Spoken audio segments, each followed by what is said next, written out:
closer to Super Bowl 57. And we'll be talking all about it over the course of the show. Mitch Holthus, the voice of the Kansas City Chiefs, is going to join us coming up in the 5 o'clock hour today, bottom of the 5 o'clock hour, as he does every single Thursday during the Chiefs season. That's a bummer. We probably only have 2 more chats with Mitch this week and next. Yeah.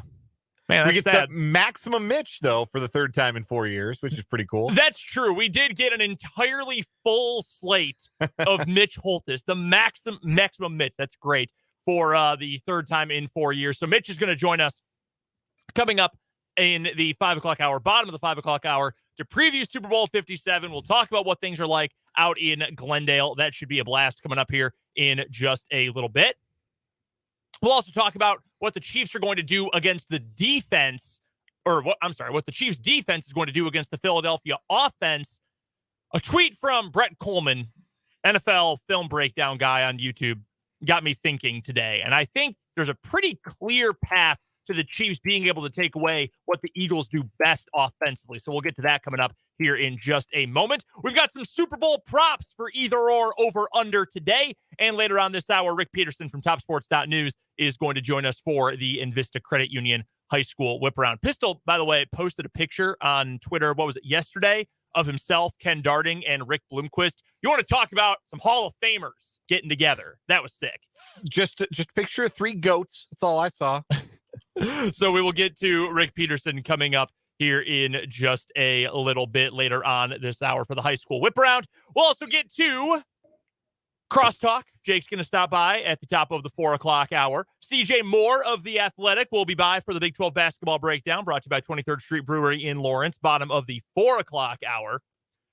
And then, of course, Mitch Holthus in the 5 o'clock hour. Headlines. What is wrong with you? Have our Super Bowl props. All that and much more coming up over the course of the next 3 hours. Plus, we've got some Super Bowl 57 same-game parlays for you. Just if you want to sprinkle a little bit on some extra action for the Super Bowl, we'll have those coming your way in the 5 o'clock hour, too. And, of course, you are welcome to be a part of the show on the Big O Tires text line. That phone number is 785-272-9429. That's how you can get in touch with us there. And you can also find us on YouTube. Sports on 580 WIBW is the YouTube channel. Link will be going out on Twitter here in just a moment. Forgot to get that up at the top of the show, but we'll get that link to you out on Twitter if you don't want to go search it out yourself here in just a matter of moments. Dan, is it fair to say to you that the most challenging part of facing the Eagles, or the thing in which they do that is the most dangerous, is their running game? Do you think that's a fair assessment? Yeah, I think that's what they are best at right now, given the way that Hurts has struggled to throw the football since he's returned from injury. And given that the strength of that offense is in the offensive line, and given that Jalen Hurts has to be accounted for in the running game in a way that the wide majority of quarterbacks in the league do not have to be accounted for. Yeah, I would say that the running game is the strength, is the thing that the Eagles offense does best. The Eagles have been so good this year at taking leads early and holding on to leads early. So then when Jalen Hurts is putting up big numbers in the first half, A.J. Brown is scoring touchdowns, Devontae Smith is scoring touchdowns. Then after halftime, when the clock becomes the bigger factor, they can go to that running game. They can go to that weak side zone RPO. They can go to power football right up the middle. Jalen Hurts on designed runs. They can do more and more of that. And in the first halves, when they are passing the balls more, a lot of what they do is set up via the run game, and those run heavy looks end up being pass plays that go for big chunk yardage. We know how good Philadelphia was in terms of picking up chunk yardage this season. But it's really in the second half when they get to the extra run heavy stuff. And in a way, Nick Sirianni is Winfield Scott. You know who Winfield Scott is? I do not know. Winfield Scott was a general for the Union Army in the American Civil War. For somebody who has a history degree, yours truly, I have an embarrassingly poor knowledge of things like specific battles and generals and things of that nature. Like there are a lot of people who will be able to give you those chapter and verse better than I can. Well, have you heard of the Anaconda Plan? No. In the Civil War. But I look forward to being educated. Tell me. The very layman's term version of it is in the Civil War, it was originally devised by General Scott, and it was to cut off parts of the Confederacy from where they would be able to get supplies. So Union blockade along the Atlantic Ocean to prevent supplies coming from overseas from countries that might be willing to help the Confederacy, to cut it in half along the Mississippi River as well, to cut off other parts of it. So, like an anaconda, you would encircle your prey and you would choke it out. You would squeeze the life out of it. That's effectively, and I understand, I don't mean to be insensitive to major moments in American history. I understand this is a stretch to compare a football team's run game to that.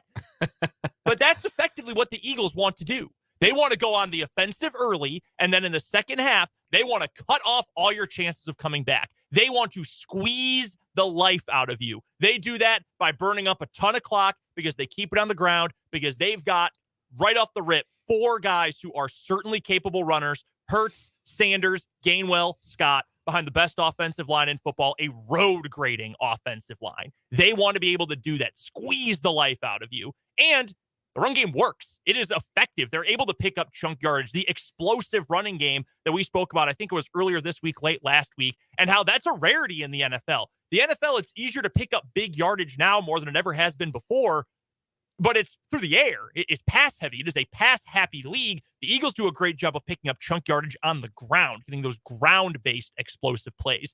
That's how they've been able to beat you. They have had the lead, the Eagles have, at halftime of the 19 games, the 19 games they've played this year. They've led at halftime 15 times. They are 14-1 in those games. 3 games they trailed at halftime. There was also one they were tied at the half with the Texans of all teams. They won that game. 3 games they were trailing at halftime. You know what their record is? A whopping 0-3. They did not win a game in which they have trailed at the half this year. There were many of them, but they lost all the ones in which they were trailing at the half. You can say, well, Gardner Minshew played a couple of those.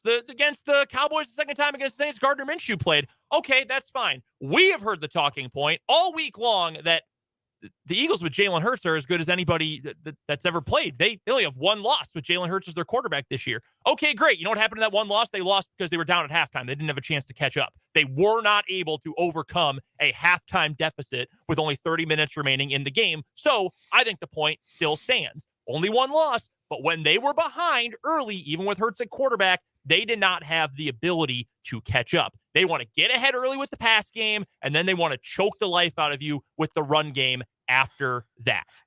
So the quick aside on that is that's also where the quality of quarterback the Eagles have played against in this season kind of comes into play, because great point. When you're not playing great quarterbacks, you take a lead, you can get after them with your pass rush. That also takes away the route to the comeback on that side of the ball, and supplements their ability to go on these lengthy, clock-killing, ball-possessing drives with their running game. So it's all kind of connected. It comes back to the relative lack of great competition that the Eagles face for most of this season. So with saying all that, you might be then wondering, okay, great, awesome points. Where is this coming from?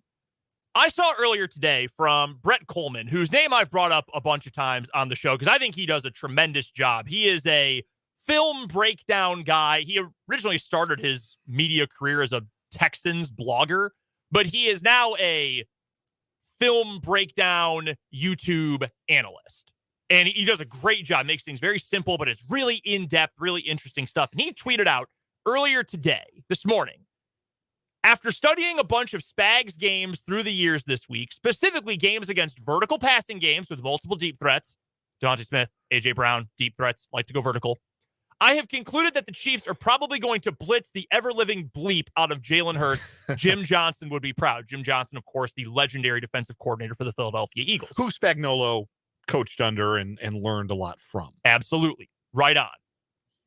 That, to me, connects to what the Eagles like to do, and it connects to, I think, the clearest path of victory for the Chiefs. And that is make this game about our quarterback is better than your quarterback. If you are able to go up early in this game, I just gave you the numbers. I gave you the record when the Eagles are up and when they are down at the half. The trends indicate that the Eagles struggle more when they go down early and have to play catch up. Meanwhile, the Chiefs, for as much as you could argue that they have struggled during the Reid era of putting teams away, it still is a lot better spot to be in, to be up big and then hold on small than to constantly be trying to come back. I would always take that. As frustrating as it is, you go up 21 points, more often than not, you're going to win a football game, even if the play calling in late game situations isn't always pristine. So to me, to get to that point where you have to play a game of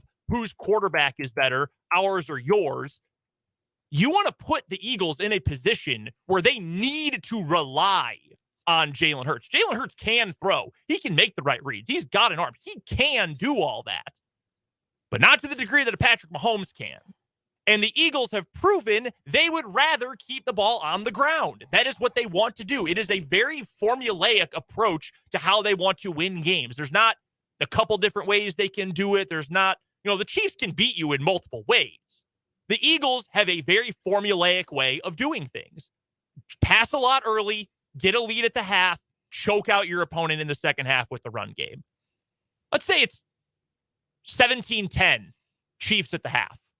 That changes everything for Philadelphia. Everything is completely changed if that ends up happening. Completely. So if you are the Kansas City Chiefs, and I know this sounds like a very long-winded way to get ahead early and you're going to win the game. Like, okay, why'd you have to bring in all these details? Well, one, it's the Super Bowl. It's not just a normal game. There are a lot of other factors at play here. You get 2 weeks to prepare for your opponent in a game like this. But in a matchup that I think is going to come down so much to A, the play of the quarterbacks, but B, these tiny narrow advantages that one position group has over the position group lining up against them on the opposing line of scrimmage, you need to find a way to gain leverage over your opponent in any way possible. And for the Chiefs, that is taking away what the Eagles do best. And if that means we are going to send L'Jarius Sneed on 6 blitzes in the first half, Leo Chanel is going to get his most playing time of the whole year because he is going to be our downhill, second-level A-gap blitzer. If that's what that means, then fine, do it. Because if you and there's a gamble that comes with this as well, because what happens if the blitz gets beaten? It usually gets beaten badly. That leads to chunk plays. Look at what happens every time teams try to blitz Patrick Mahomes. It leads to a big play, if not a long touchdown. So there is a risk involved in that. But if you were going to trust any defensive coordinator in the league to draw up a blitz at the right time, it's probably Steve Spagnuolo. And if that is what you believe is going to get the Eagles out of their comfort zone the most, then send the house. Do whatever you can do to make them uncomfortable early, because that will put them in an uncomfortable spot of their own doing later in the game.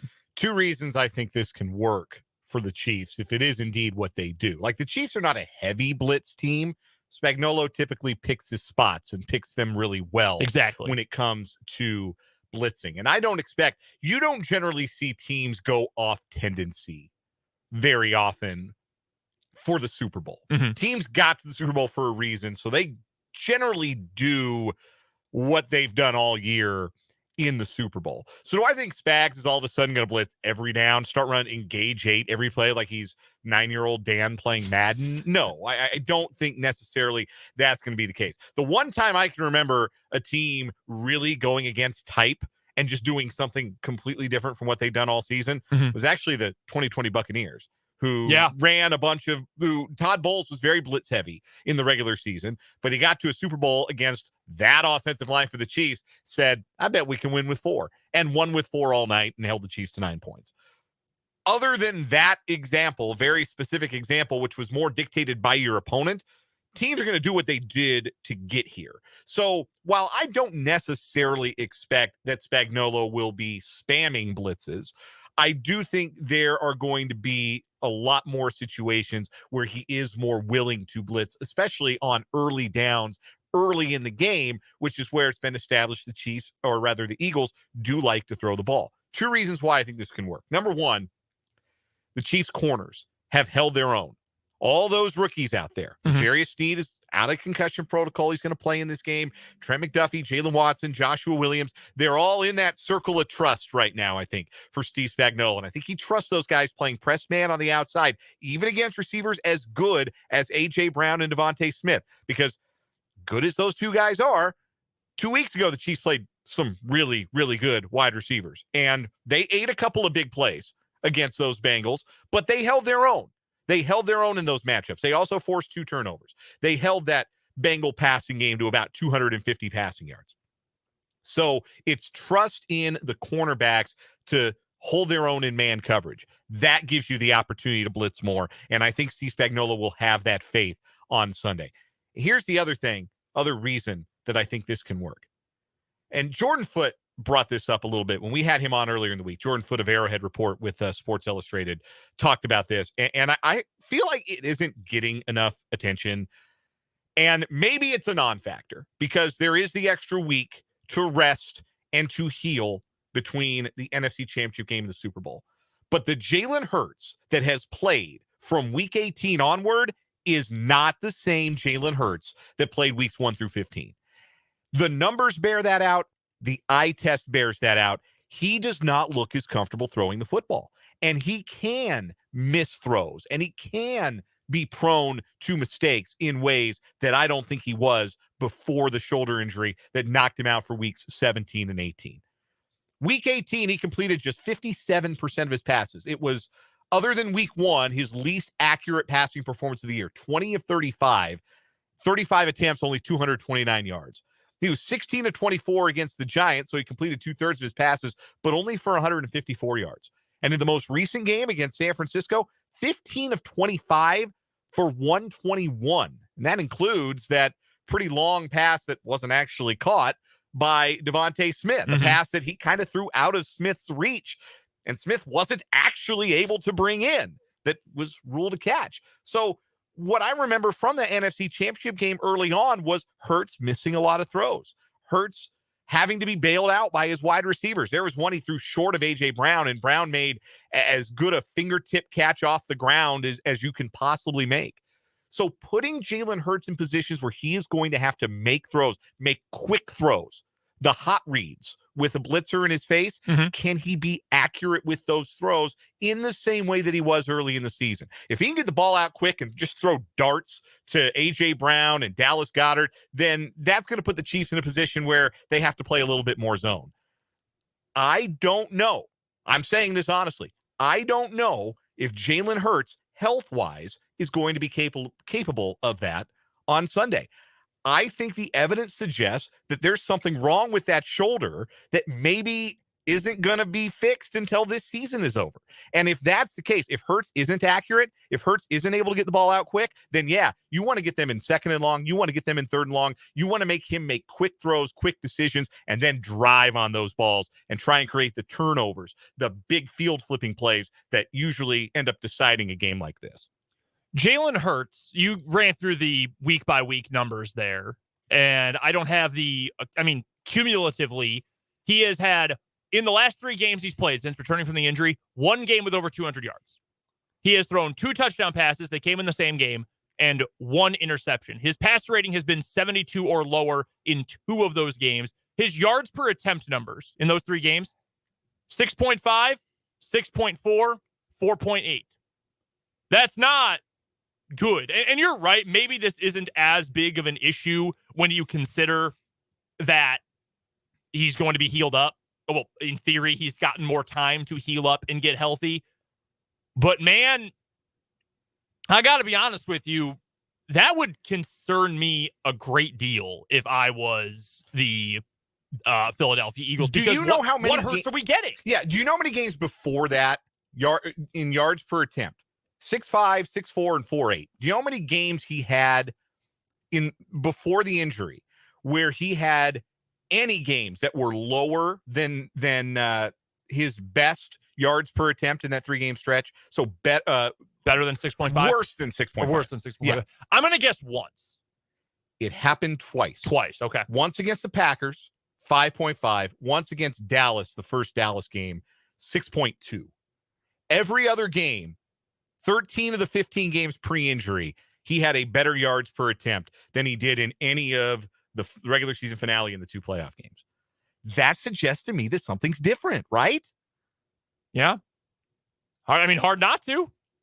How could you not feel that something was different about that? I'm trying to pull up some of the advanced metrics here, trying to get this website to load. There we go. I think I finally got it to... No, I haven't gotten it to work. I was trying to figure out the EPA, the expected points added for Jalen Hurts, including the postseason since he came back. All right, I do have it here. Among quarterbacks who have played at least 30 snaps since week 18, including the postseason, Jalen Hurts right now ranks 17th in expected points added. That is behind players including Daniel Jones and Tyler Huntley. Mm-hmm. And it's one ahead of Deshaun Watson, who played that many snaps in the final game of the season. It's barely ahead of Dak Prescott. We know that Dak did not look especially good in the postseason this year. And when we talk about Hurts as a running threat, he's averaged less than 4 yards a rush in his most recent 3 games. And if you watch the NFC Championship game, you saw he's looking to go out of bounds. Like he's looking to avoid taking the hit. And on one hand, you're a quarterback, you're always kind of wanting to avoid getting hit, but that general avoidance isn't always there for Hurts. He had some huge rushing games during the regular season. 157 yards against Green Bay, 90 yards against Detroit back in week 1, 86 yards against Indianapolis, 77 yards against the Giants, 61 yards and 3 touchdowns in the game where he got hurt against Chicago. Since then, 29 carries for all of 86 yards, 29 carries, 86 yards. And again, that circles back to my original point. You know that the Eagles want to throw the ball deep if they're going to throw the ball. Do you know that Hurts can do that? Doesn't sound like we do at this point. You know that the Eagles want to get to a point where they can fully rely on running the ball to milk the clock at the end of the game, to burn it down, so they don't have to play catch up, so they don't have to play keep up. They've got a quarterback with a bum shoulder who's going to try to do that. That to me screams put them away early. Flip the script. Make this the Isaiah Pacheco Super Bowl. There was the quote from Glendale where he said, yeah, my agent told me I'm going to be Super Bowl MVP. I kind of doubt that, but this could be an opportunity. And we know Andy Reid's never going to say, hey, we're going to run the ball 90% of the time in the second half. Mm-hmm. But you could get to a point where with 8 minutes left, if it's a 10-point game, we are going to run on first and second down. We'll take that full, what would that be, minute 20 off the clock with 2 snaps to get to a third down in medium to long. We're willing to do that. There have not been a lot of games where Andy Reid was so tempted to run the ball that he just let the running game eat. Mm-hmm. One of them in recent vintage, let's go back to Week 4, 2021 against Jonathan Gannon's defense and the Philadelphia Eagles when the Chiefs ran the ball 32 times for 200 yards. I know you can spin individual matchups and Super Bowls, especially when you have so much time to prepare for them, in any number of ways. Every single day, I am more convinced that the Chiefs are going to win by 7+ points. Like taking an alternate spread, betting the Chiefs for this weekend. I really do. There's a lot to worry about with Hurts. And it's not even a matter of, well, because he's not good. No, he might not be able to throw. He really hasn't been able to over the last 3 games. It's something we'll obviously be keeping an eye on. We'll talk about this matchup with Mitch Holthus, the voice of the Chiefs, later on today. Right now, though, coming up after our first time out of the show, we've got some Super Bowl over, under, either, or props coming your way here on 580 Sports Talk.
Brendan and Dan here with you on 580 Sports Talk. Just getting started on this Thursday afternoon. Thanks so much for stopping by with us. It's time for a Super Bowl edition of Either Or Over Under. We've got some prop bet Either Or Over Unders for you for Super Bowl 57. We each have a few of them. I'll go first with this one. Easy one. MVP. It's an either or. QB or the field. So either Jalen Hurts or Patrick Mahomes or the field wins Super Bowl 57 MVP. I think I'll take a QB. Yeah, I think that it will be an irresistible storyline for either player if their team does indeed come out on top. And I don't see the Eagles giving like a bunch of carries to like one of their running backs or a bunch of their receptions to one of their wide receivers. Mm-hmm. And kind of the same for the Chiefs. I mean, maybe Kelsey. But no, if Kelsey's a big game, it's because Mahomes had a big game. And so Mahomes would bring it home, I think, in that regard. I don't know. I don't see a defensive player winning it. I think I actually kind of started thinking this might be a lower scoring game. I've kind of talked myself into, as the week has gone on, a few more points than I would have anticipated, to the point where I've almost kind of jumped the fence on the game total over under. So I do think it will be an offense that tells the story of this game. So a quarterback will win MVP. Mahomes and Hurts right now at FanDuel are tied plus 130 each for best odds to win the Super Bowl. It'd be pretty weird if Mahomes had better odds, but the Chiefs were the underdogs in the game. That would seem kind of weird. Yeah. I'll call my shot. Patrick Mahomes is going to win MVP. I think if the Chiefs win, he will too. Yeah. He didn't deserve the first one. I'm going to stand with that opinion forever. It should have gone to Damian Williams. He will deserve this one. Speaking of quarterbacks or people throwing footballs. There is a prop for total players to have a pass attempt in this game. The over-under number, naturally, is 2.5. You like the over or the under? Will we see a trick play, essentially, with somebody throwing the ball? Yes, I'm going to say yes. I would take the over there. Plus 154, I would take that. Yeah, right now, FanDuel plus 154 over 2.5, minus 194 the under. All right, call your shot. I'm going to say over, and I think it might be the Eagles who do it, not the Chiefs. I'm going to say A.J. Brown is the one who does it. I don't think it would be great if it was Travis Kelce. He's got the best arm. We know that for a fact. Yes, but only bad things happen when Kelce throws the ball. Only bad things. No, I think it'll be A.J. Brown who throws a pass in this game. Okay. Next one for me. Speaking of Travis Kelce, I don't know where you can find this bet. I saw this on SportsCenter with Scott Van Pelt last night. Travis Kelce, over under 9.5 targets.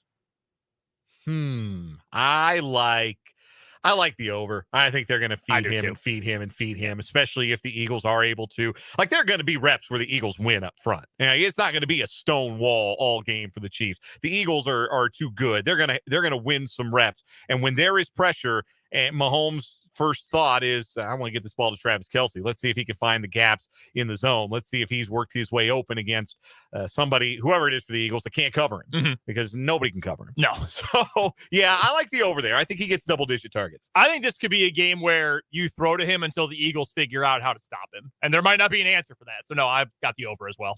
Here's an either-or for you. What happens first? The Chiefs scoring or the Chiefs punting? Man, I don't have the numbers in front of me for Chiefs' first drive success this year. It's also Andy Reid off a bye. I think there's going to be plenty of points in the game. I will say they score first. Right now, scoring is plus odds at FanDuel. You can bet plus 108 that they'll score before they punt, minus 134 that they punt before there are points. I like the value there. I really do. I do too. Next one for me. It's an either or a yes or no. Will there be a non-offensive touchdown by either team in the game, special teams or defense?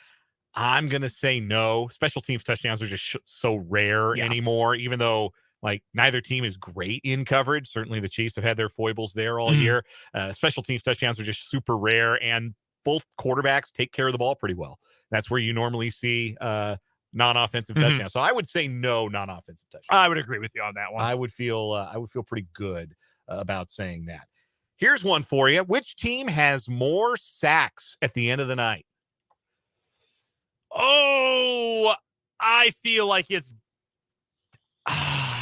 I'm going to go with the Eagles. They just have too many dudes, too many different ways they can attack you. They can rotate so many guys in. I've got some concerns about the Chiefs' tackles. Not that I think it's going to be a dire situation, but, I like those Eagles pass rushers up against the Chiefs tackles than I do vice versa. So I'll say the Eagles do. Hurts was sacked a lot more often than Mahomes in the regular season, though. Also true. If quarterbacks are, or if sacks are a quarterback stat, that could be an indicator. It might end up being the Chiefs. You can bet this at FanDuel too. Chiefs plus 100 to have more sacks. Eagles minus 122 to have more sacks. I think I don't know if it's no action if there's a tie. I actually should look at that before I bet it. Final one I've got for you. Over under length of the shortest touchdown in the game. 1.5 yards. I love this bet so much. The Eagles are so good at the quarterback sneak, right? So easy to envision them, down at the 1 and then, or even down at the 2 and just getting that big push behind Jalen Hurts in front of that great offensive line. I'm going to go over 1.5. I'm going to say that there's a touchdown there are no 1-yard touchdowns in this game. 7 of the last 9 Super Bowls have featured exactly a 1-yard touchdown. 7 of the last 9. That seems impossible. Like, how? I'm sorry. I actually don't have last year. So 7 of the previous 9. My apologies. 7 of the previous 9 other than last year. Other than last year. I don't remember last year. I don't either. I think it went over because I think I lost that bet. So we'll say 7 of the last 10. I'm going to go with under. I think the Eagles are too good from short yardage. If they get down there, they might take 4 plays to go 4 yards, but I think it might work. So I'm going to go under. I'll go with the trend. Say there's a 1-yard touchdown in the game. We've got to take a timeout. Oh, go ahead. But first, yes, I want to tell you that this year, the only app you need at your Super Bowl party is FanDuel, America's #1 sports book. You can download FanDuel now and use promo code Lucero and bet Super Bowl 57 with a no-sweat first bet. You get up to $3,000 back in bonus bets if your first bet doesn't win. FanDuel lets you bet on everything from the money lines to point spreads, who will score a touchdown, and even some of the sillier props that we were just talking about. All on a top-rated sportsbook app that's safe, secure, and super easy to use. Best of all, you get paid your winnings instantly. So join FanDuel today with promo code Lucero to claim your no-sweat first bet on Super Bowl 57 and make every moment more with FanDuel, official sportsbook partner of the NFL. You must be 21 and present in Kansas. First online real money wager only. $10 deposit required. Refund issued as non-withdrawable bonus bets that expire in 14 days. Restrictions apply. See full terms at FanDuel.com/sportsbook. FanDuel is offering online sports wagering in Kansas under an agreement with Kansas Star Casino, LLC. Gambling problem? Getting help is your best bet. Call 1-800-522-4700 or visit ksgamblinghelp.com. Let's take a break. Rick Peterson joins us next on 580 Sports Talk.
Rick Peterson from TopSports.news joins us here on 580 Sports Talk for the Invista Credit Union High School Whiparound. You can find Pistol over on Twitter at Peterson_Rick, and head to the website TopSports.news for all the best coverage of all things high school and Washburn sports right here in the capital city. Pistol, how are you doing? I'm doing great. I've got to ask, because you were busy right before we gave you a call today. What were you working on? What project were you doing this afternoon? I'm at the Centennial League swimming meet today, and we had to take the All-City picture. So that's what we did. And, hey, everybody was on time, and we got it out of the way, and we're good to go. Hey, that's what we like to hear. Like when everyone's on time and shows up for those things. Well, we appreciate it, Pistol. We'll get to some of the other sports around the city coming up here in just a little bit. But with just a couple weeks left in the regular season for basketball, Pistol, give us one or two things you're keeping an eye on, storylines or headlines you're keeping an eye on as we go down the home stretch of the basketball season.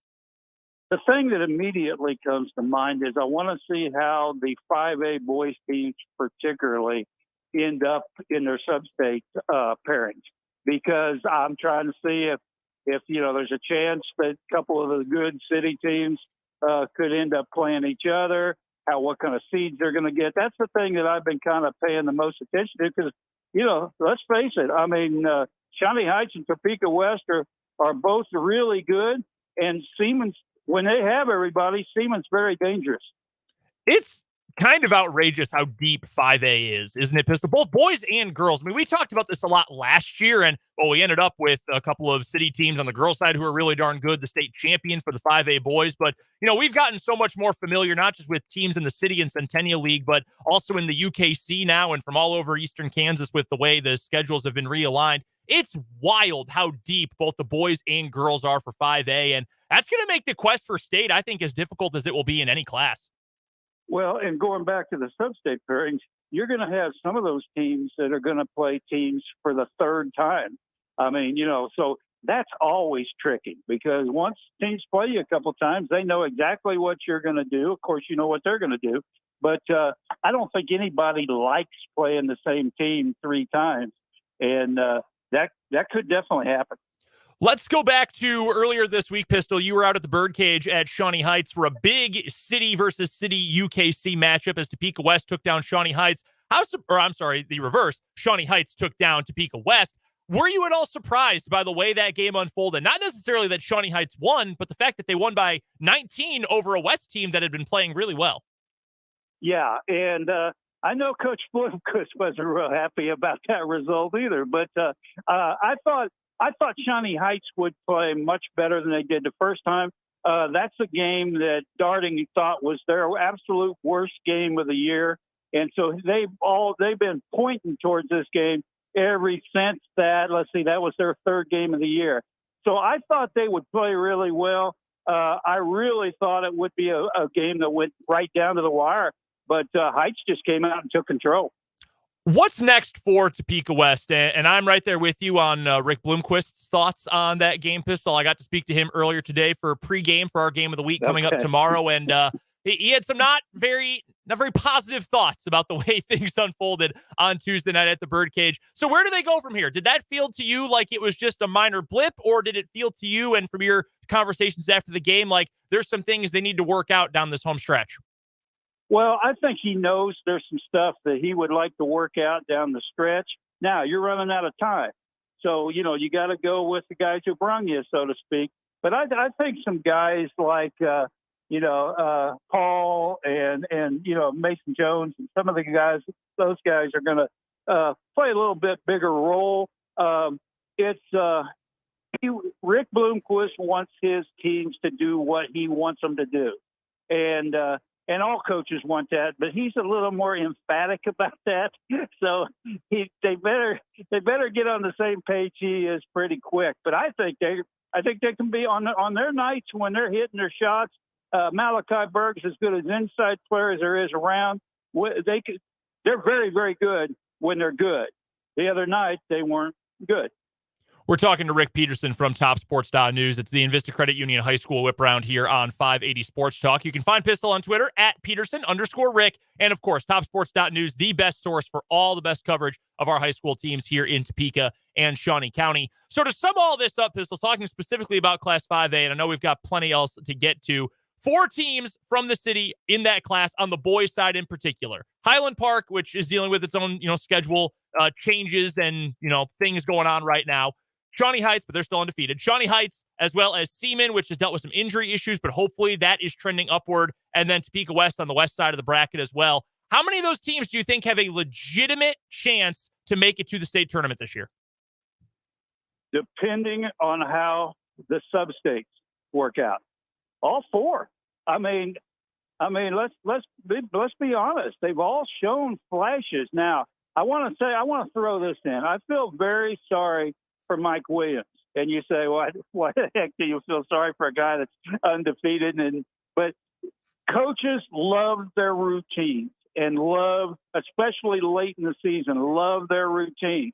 And they're so out of routine right now that I think it's just another worry for a coach that he would rather not have. They had the game at Wyandotte that was at least postponed. They had Tuesday night's game at Sligo, which was postponed. Coaches, and remember, they only had 4 or 5 games before the holidays.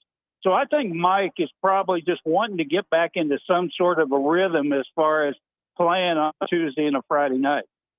Any other games, Pistol, that you're keeping an eye on for this weekend? I know we've got a limited time to talk about a lot of different teams around the city. I know a couple teams had some big wins earlier in the week. The Washburn Rural girls picked up a much-needed win. The Washburn Rural boys won a thriller over Junction City. Caden Ballard with the big shot. Some other big games from earlier on in the week. What other games are you keeping an eye on for tomorrow night's action? Well, I think I'm going to be at Rural and Hayden, and then Seaman and West. I think particularly on the boys' side, that's a very interesting matchup. And like you said, there's several good ones. I hate February, but there are some good matchups to take us over these next 2 weeks, and then it gets real. Yeah, we are really not all that far from it being, do or die the rest of the way. Remind us, Pistol, because I know we've talked about it before, but why do you hate the month of February? And the weather's been better this February, but the weather's usually bad. You'll have some snow delays, snow cancellations and stuff like that. You're seeing the same game a lot of times because these teams have already, has it been Topeka West that's played Lansing 3 times already? Yeah. So you just kind of feel like, not to make a joke of it, but you kind of feel like it's Groundhog Day because you're seeing the same thing over and over. And when everybody's tired, everybody's ready to go, and then everybody gets rejuvenated when sub-states start. Well, let's take a look at some of the other sports going on around the city. Want to make sure we give shine to all the athletes around Topeka. You just mentioned you're at Centennial League Swim today, Pistol. Take us to the pool. What's going on? What should we be paying attention to today? Well, it's a new league. I mean, with Seaman getting out and West getting out and Heights already out. But I think it'll probably come down to Washburn Rural is going to be very good, and that's who I kind of think is a favorite. Manhattan's always good. Emporia is traditionally good, so it'll still be a good meet, even though it's a lot fewer schools. How different is that just in terms of covering the environment of the event, Pistol, when you've got, the Centennial League not all that long ago was a much bigger league to now being one of the smaller leagues in the state at this point. How different is the environment at a meet like that? Well, I just don't think it's quite as much excitement because, I just took the all-city picture, and, of course, Seaman and Shawnee Heights were here, and their swimmers are messing around with the other guys, and, so obviously all those guys know they love it, competing against each other, and now you take that away. It's the same for all sports. I've made it very clear that I think we've lost a lot of our rivalries and made it clear that I just I go to some games, there's 40 people in the stands, and I miss those games. So the other night, Topeka West County Heights, great crowd. A few weeks ago, I was at Washburn Rural Hayden, great crowd. You know, when you got all city matchups, there's still great crowd and great excitement, but some of the others are kind of lacking yet. The other sport I wanted to make sure we touched on before we let you go, Pistol, here real quick, wrestling. We had the UKC League meet this past weekend and some really good showings from both Seaman and Shawnee Heights. Yeah, most definitely, and also Washburn Rural in the Centennial League. And right. Now we already go to girls regionals this week. So and several of those schools will be back at Seaman. So it'll be good. I mean, we're just they'll do regionals this week for the girls, regionals next week for the boys, and then we're on to state. Last thing, Pistol, we'll let you out of here on this one. Take us through a little bit of a whip around in what's going on the bowling lanes as well. So many of these winter sports seasons, they start and they end in what feels like an instant. So what's been going on bowling-wise? I know you've got a piece up at TopSports.news right now about some real strong efforts from the Seaman Vikings up there. Yeah, and they're the defending state champs, and they looked like it yesterday, particularly on the boys' side. They had a great team score and great Seaman had a 727 series. Washburn Rural has 726 series. I don't know if you bowl, Brendan, but those are good. and they already go to league next week, and then regionals, and boom. I mean, we're really down to the nitty gritty. And then already on February 27th, we start spring sports. I like to bowl. I think I'm decent for a casual. I'm happy with like a 110 in one game. That's a little bit ahead of what I'm usually used to, Pistol. Rick Peterson covers all the sports for every single team around the city of Topeka over at TopSports.news. You can also find him on Twitter at Peterson_Rick, and he joins us for the Invista Credit Union High School Whiparound every Thursday here on 580 Sports Talk. As always, Pistol, we appreciate you taking the time for us. We will talk to you coming up next Thursday afternoon. Look forward to it. That is Rick Peterson from TopSports.news. And that does it for the 3 o'clock hour of 580 Sports Talk. We've got Crosstalk with Jake to lead off the 4 o'clock hour coming up after the national and local news.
Hey now, 4 o'clock hour of 580 Sports Talk coming your way here on the Sports Voice of Kansas, 580 WIBW, as well as on 580WIBW.com and on YouTube. Sports on 580 WIBW is the channel. Go subscribe if you have not already.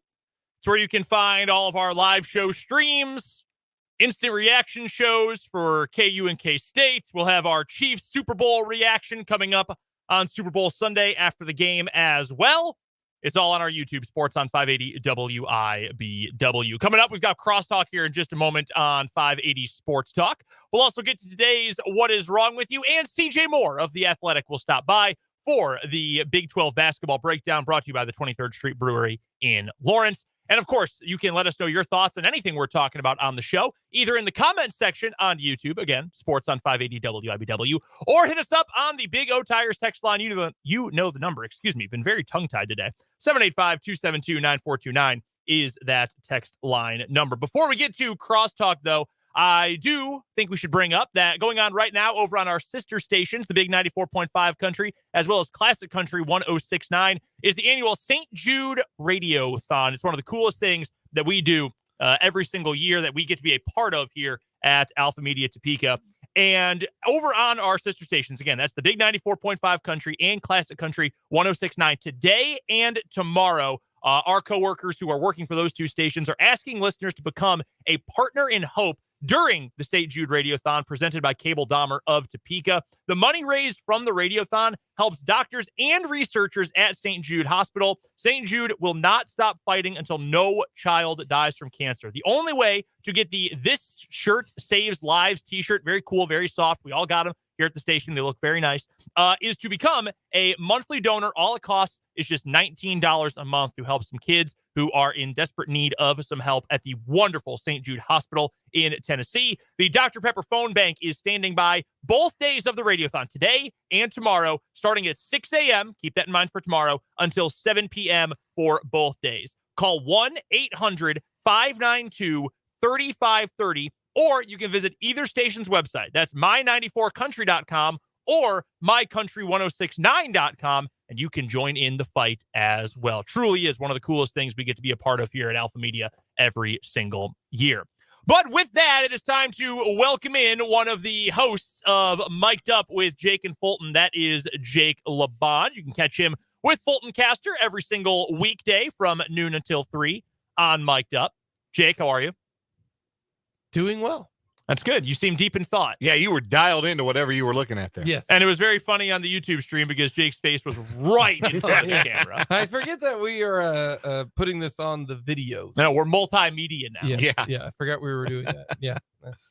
We are doing a competition, 580 Sports Talk versus Mic'd Up, and we're gonna get our final entries tomorrow. We're going to do, and the number is 8 again, if I'm not mistaken. Fulton and I, you each do a 4-leg parlay. Okay, of prop bets. Yeah. For the Super Bowl. Yeah. We're gonna have them go head to head and see which show comes out with more prop bet wins from Super Bowl. And they've got to 57. be same game parlays that you got to be able to match or combine them, because I really do like a couple of them that you cannot same game parlay.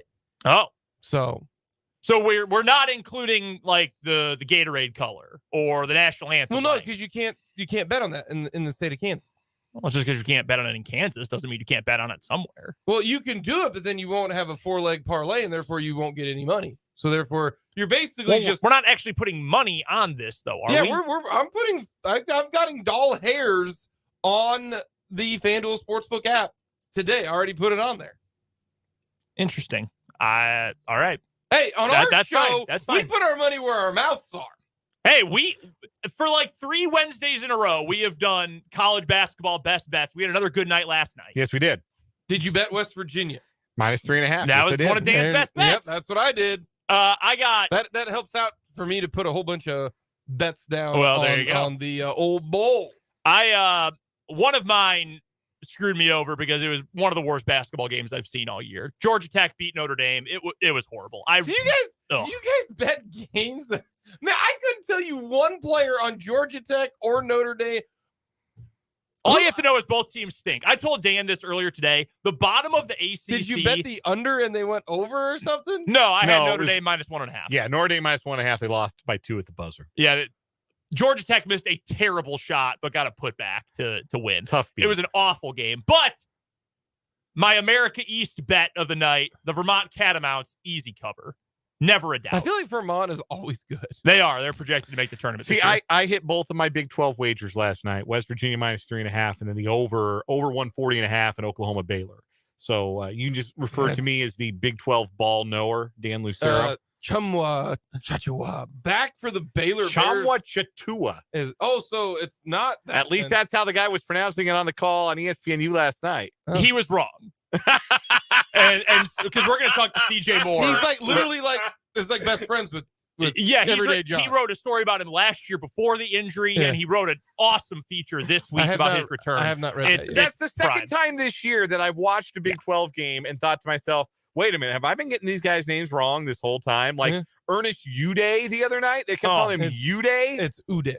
Right. It's like Uday. But it made me confused. It confuses me, the listener, and the sports talking guy who has to come back the next day and be like, actually, it's Jonathan Chamwa Chatua.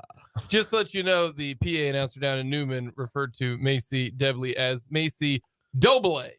I'm like, Bud, you didn't even try. See, and I don't want to go like I mean to take over the segment with the names. I was going to say, generally, like experience I've had traveling for the MIAA or Washburn games in other places or high school games. Usually, the PA folks, and I know some of them personally, and other radio people. They'll say, "Hey, how do you pronounce this?" Just a thought, maybe would have been useful. Definitely did. Maybe would have been useful. Definitely didn't. Anyway, to the point about college basketball, you don't like betting on college basketball anyway. No, because there's the real reason is because Jake's a coward. It is because backdoor covers and bad beats happen so much more on the regular for college basketball. Did you see Some bad beats are good wins. Scott Van Pelt's bad beats? Oh my! Yeah, they were appalling. Oh gosh, if the Michigan one was disgusting. Like it made me throw up. The travel and then they did. Oh my goodness! See, I had the same thought as you that I don't. College basketball feels like a really good way to donate money to the house.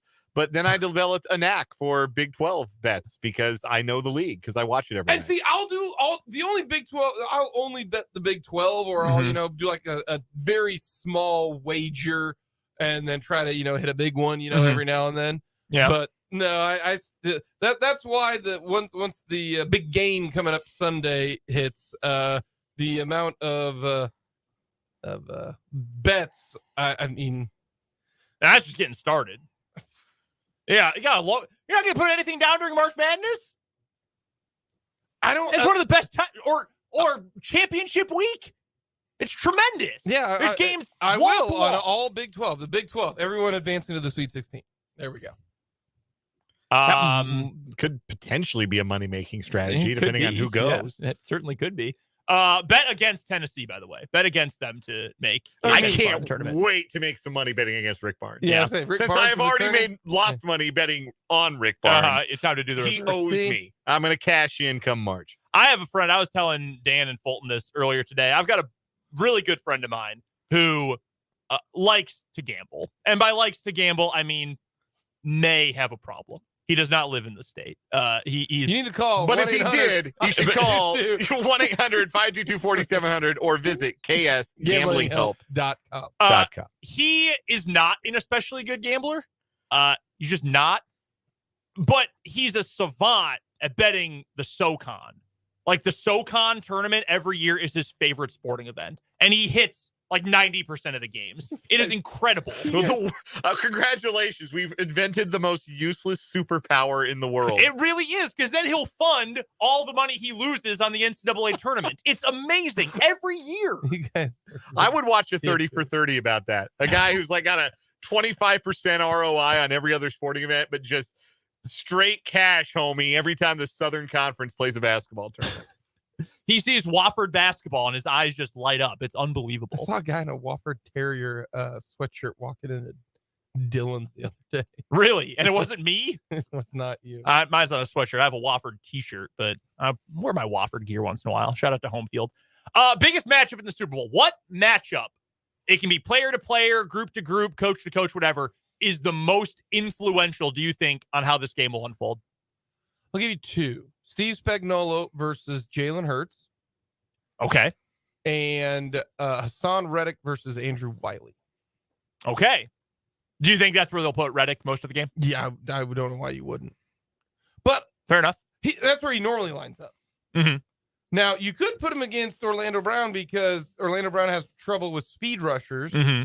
but Try to get a different favorable matchup against Wiley. But the problem is if you put Hassan Reddick against Orlando Brown is better. And if he gets his hands on you in a good spot, you're toast. So I think that's why I think it's going to be Reddick versus Wiley. When you talk about Spags versus Jalen Hurts, we actually talked quite a bit about that during our opening segment today, and saw a tweet from Brett Coleman on Twitter who said that based on what he has seen from the entire body of work for Steve Spagnuolo to now, and what he knows about this Eagles passing attack, he thinks the Chiefs are going to blitz like crazy, and they're going to send the house constantly after Jalen Hurts. Okay, if that's the case, they better do zone blitzing. Oh, yeah, for sure. Because if you do man blitzing, that is you can't do that. Mhm. You cannot play man defense against a quarterback who can run, because then he will just tuck it and go and, oh great, you got a spy on Jalen Hurts who's slow. Mm-hmm. Yeah, Awesome. slower than Yeah, that's not how it works. You're not everybody is crazy fast Fred Warner out there. You know what I mean? Mm-hmm. So, or prime Bobby Wagner. No, they don't have those. Don't grow on trees. No. So that's why I think it's got to be zone blitzing, because the numbers say that Hurts eviscerates man defense, but he doesn't do it against the zone defense. So I am okay with that, as long as you play zone, and then what you're doing is you're trusting your rookies against AJ Brown and Devonta Smith. So that's why I think Spags. What is he going to do? If there is one side of the football that means more to the other when it comes to game plan, it's not the Eagles offense, it's not the Eagles defense, it's not the Chiefs offense, it's Spags. What does he do? Because if the Chiefs can slow down the Eagles offense, that's why I'm in the minority here. I really, really am. Every person that we have talked to on the show, I remember like 6 people. Mm-hmm. Every one of them said the biggest factor in this game is the Eagles defense. I think it's the Chiefs defense. I'm the only one in that. Dan said the Eagles defense. Everybody said it's the Eagles defense, because if the Eagles defense slows down the Chiefs, then the Chiefs are in trouble. I think the Chiefs are going to score. I don't care. Chiefs score on everybody. Doesn't matter. Tampa Bay, they're a vaunted offense. Chiefs put up 41. The 49er defense, oh my gosh, what are we going to do? Chiefs put up points there. I think the Chiefs are going to be fine, especially if they're healthy and Mahomes is semi-healthy. I think it's all about the Chiefs defense. And that's why I think Spags and his game plan is so important. You're taking the Chiefs then? We're going to find out tomorrow. That's a good tease. Are you leaning toward the Chiefs? I am leaning towards the over. Okay. Me too. I wasn't when we first learned the matchup, but as the time has gone on, I have talked myself into there being more than 50 points in this game. I have flipped. I was going to pick the Eagles. I was convinced for a week and a half I was going to pick the Eagles in this game, but I flipped. I think the Chiefs are going to win. I don't have my official number yet, but we talked about it earlier that the Eagles, we talk all about how much they run, and they're really good at running the ball. But if you can make it Hurts versus Mahomes, that's favor Mahomes. Take away the running game, make it quarterback versus quarterback. I'll take the Chiefs quarterback. Jake, what's coming up tomorrow on Mic'd Up? We're going to talk to Jeff Kerr, Kent Swanson, fun Super Bowl prop bets, and an interesting little nugget about the angles for the Chiefs and the Eagles. Someone who predicted the exact score for the Eagles game or the Super Bowl last year. Mm-hmm. The exact score, 23-20. Yeah.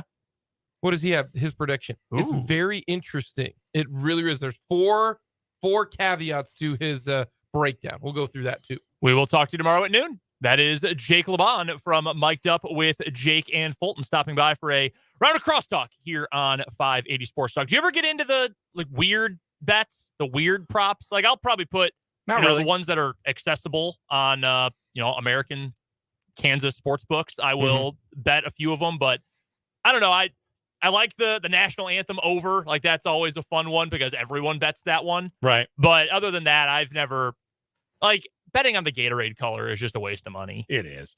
Here's a question for you from the Big O Tires text line from the 785. Fire You can, away. of course, hit us up on the Big O Tires text line, 785-272-9429.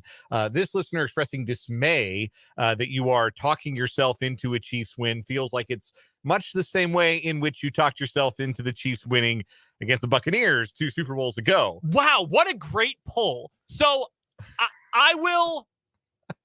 That's a great pull. Yeah, I was freaking confident about that game. Like, overwhelming. I think I said my final score prediction was 35-21 Chiefs. I thought they were going to stomp them. Yeah, I remember, and I wasn't on the air here at this time, but I do remember saying, like, I could see maybe Tampa Bay winning, but I think a Kansas City blowout is more likely than any kind of Tampa Bay win. Right. And then I saw what the offensive line starting lineup was going to be for the game, and I said, well, this could be the one thing. And boy, was it. Boy, was it. My retort to that point, that is a tremendous pull from our texter. In that game, I completely blew off the fact that the offensive line wasn't good. And I was like, no, they'll figure out a way to make it work. It'll be fine. Chiefs are rolling. They're cooking. They'll be all right. I was convinced from the minute the AFC Championship game ended, the Chiefs are going to win the Super Bowl. This time around, I did not feel that way, and I feel like I've done a good job covering all the bases of what feels like a good matchup, like a bad matchup, why the Eagles trend in certain ways, why the Chiefs trend in certain ways, and I've used that to more inform it as opposed to just, Chiefs got it, they're fine. So that is understandable, and I get the concern because that was probably the most confident I've ever been picking a Chiefs game. Was that Super Bowl? And it blew up in my face. That is one of the 2 worst money-losing days I've had wagering on sports. The other one was not much longer after that. It was actually just about a month and a half later when Gonzaga lost to Baylor in the national championship game. Hey, listen, buddy. That... I think I feel your pain on that one too. That did not go very well. I had some soul searching to do after that one. Maybe not as confident, but I was pretty certain Gonzaga. I'm pretty certain Drew Timme was going to light it up. And then Corey Kispert played like a scared 7th grader for 35 minutes. Man, that game got to halftime, and I thought, I've let my hatred of Scott Drew cloud my judgment. I was so extremely wrong about this matchup. We will talk more about the Super Bowl, obviously coming up a little bit later on in the show today. Mitch Holthus is going to join us bottom of the 5 o'clock hour for our weekly conversation about all things Chiefs. I'll address this real quick, though, while we're talking NFL before we get to what is wrong with you for today. This could be a what is wrong with you. This is from Matt in the YouTube comments. We didn't talk about this at the end of the AFC Championship games because we had excitement with the Chiefs, and this topic is so stupid that it blows my mind. Not Matt's opinion on it, but just the topic itself. He says, any thoughts on all the propaganda floating around social media about the NFL being rigged? Some familiar name players have said that it is. So there has been this joke online for a few years now, like, NFL rigged. I don't really know where it came from, but it has since turned into like people who forgot to turn the brain on in the morning actually believing it. Because Arian Foster, former running back in the NFL, former Texans and Dolphins running back, noted outside the box guy. Yes, Arian Foster has some interesting perspectives and is generally an interesting guy. Like, I don't follow a lot of athletes on Twitter. I follow Arian Foster on Twitter. I think he's an interesting guy. He puts out music. He does a lot of things. He went on a podcast and said with a straight face, oh yeah, NFL's rigged. I get my script in training camp every year. And of course the host is going along with it, asking him, well, what do you think about the year in the script where you forgot how to play football and you were bad, you got benched. You tore your ACL. Yeah, you tore your ACL, that kind of stuff. Also, it probably bears mentioning that I believe the theme of the podcast is everybody is high to the gills while they are on it. Yes. I'm pretty sure they like get high and then talk about conspiracy like marijuana theories. Consumption is part of the whole bit. The bit. So Arian Foster, very convincing straight man, played it straight. And then a bunch of other NFL players have been joking about it. There have been some great social media posts, some really great memes that have come from it. Anyway, my thoughts on it are, of course, it's not actually rigged, but it has been very funny to see some of the biggest names in the NFL talk about the time they got the script for a game their team lost. Yeah. like players who got injured. Man, when I got the script for week 13 of 2018, oh, it was bad. No, but like people who legitimately believe that, they are not. I've said this about a few different things over time. Mm-hmm. There are certain opinions you might hear from someone that if you hear certain keywords, you just know it's not worth their time. Like anything you hear from TV scream at each other shows, generally speaking, you don't need to worry about any opinions those people have. Same thing where someone says, oh, yeah, no, that game was rigged. Like, I'm certain that game was absolutely rigged. I've had people in my Twitter mentions say that before. Mm-hmm. It's usually people who lost money gambling and are mad about it. Yeah. Just a tip. That's usually true. It's absolute nonsense. The NFL has never rigged a game. That being said, Super Bowl 40 was rigged. We're going to take a quick timeout. What is wrong with you's up next on 580 Sports Talk.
To lead off what is wrong with you, I'd like to give you a very strong condemnation and a what is wrong with you to anyone who is betting on the Philadelphia Eagles, because known rapper and terrible gambler Drake has just publicized and published on his Instagram that he put $700,000, I believe Canadian, down on the Philadelphia Eagles to win the Super Bowl. Money line? I believe so. Yeah, Drake. Yeah, money line. Drake notoriously putting the whammy on teams for quite some time. Yeah, Garbo gambler. Very bad. So that's the first what is wrong with you. Anyone who is tailing Drake. We do have two new stories going head to head today, trying to take down the trash company that took family's lawn furniture and just assumed it was trash. They were power washing their house, so they took a bunch of like antique lawn furniture and their window screens and just set them in the front lawn, figuring They'll be fine there. Then they went around to the other side of the house, and while they were there, a garbage truck came up and just took their furniture, thought it was trash, and took all of their furniture and threw it in their truck. So freaking funny. It's really good. What's your story today, Dan? We are going to the Great White North. We are going to Canada, where a couple returned home from a trip to find that two people had impersonated them and sold their house. This story comes to us from January in Toronto, the Etobicoke area. Oh, a lot of Canada. Toronto. The owners discovered after they left the country in January of 2022 that two people impersonated the owners of the home, hired a real estate agent, listed the property for sale, sold the property to new homeowners. Several months after the sale took place, the real homeowners discovered their property was sold without their consent. Man. Investigators said the man and woman wanted in connection with the investigation used fake ID to impersonate the real homeowners. Their images have been released, and both are wanted in the mortgage fraud investigation. That is unbelievable. I feel like it should be harder to do that than just having fake ID. That seems very wrong. I mean, it's morally wrong, obviously. Yes, oh, my God. Terrible. Absolutely awful. To just, hey, hi, yeah, we actually own this house. And then hire a realtor, go in and, like, I'm assuming they took some pictures, probably put on, like, whatever. They got Zillow in Canada, something like that, something like it. And then they sell the house. Zillow. What do they do? Like, that's good. Thank you. Do people, do the new homeowners, do they move in? What happened to the old homeowners' stuff? Whose furniture is this? Wow, this is a pre-furnished house. Prefab, everything. That's unreal. What horrible people. Truly, truly horrible people. Oh, my God. My story today is going to take us to Florida. Dan, if you had just committed some crimes, do you think it would be smart to go hang out with a bunch of cops? No, I probably would not do that. You know where a bunch of police officers hang out? The police station? Also, the police academy. That too. Hey, at least I didn't say Dunkin' Donuts, right? Let's go meet. True. Let's go meet 25-year-old Darius Barnwell, who had stolen money from an ATM just this past weekend. Not good. That's a crime. You can't steal money from an ATM. Well, he was arrested on Tuesday, just a couple days after he had stolen the money, by the Hillsborough County Sheriff's Office. Where did they find him? The Sheriff's Office Academy. He was training to be a police officer. 2 days into his training, they arrested him for some crime. My man thought, perfect crime. I'll just embed myself with the people who would be investigating it and put them off the scent. From October 6th to February 6th, Barnwell was employed by Loomis, a cash handling business, and delivered money to ATM vendors. Detectives determined that Barnwell had removed money from his deliveries 9 different times. In each instance, he forced the ATM to balance, stopping the system from raising any red flags. He was arrested on a charge of grand theft between $10,000 and $20,000. He did not appear in jail as of Wednesday morning. They'll never suspect one of their own would do it. That was essentially his whole grand plan. Yeah. Sounds like it. They don't do background checks on guys that are trying to become sheriffs. Shady past? Who cares? Nah. He worked for this company? Oh, that's wild. We were just investigating. They had a guy stealing some money from ATMs. Come to think of it, would you be willing to participate in a lineup by chance? Part of the training. What an idiot. What an idiot. Wow. I had some good stories today. Really good stories. Barbara on the YouTube comments asking, is it just me or do most of these stories come from Florida? No, Barbara, it is not just you. Yeah, we have another comment that says about 75% of them are from Florida. I would say it's higher than that. Spiritually, it feels that way. Yeah, yes. The 85 plus, easily. I can't believe I got to pick a winner between these two. Yeah, these are good. This is a good day of stories. Yeah, this is an outstanding day of stories. Man, they impersonated people and stole their house and sold it. I think I got to go. Those people are so terrible. They're just truly awful people. Yes, some of the worst people we've encountered. Yeah, I'm going to go with that one, too. Does that take down our active winner for the week? The trash company.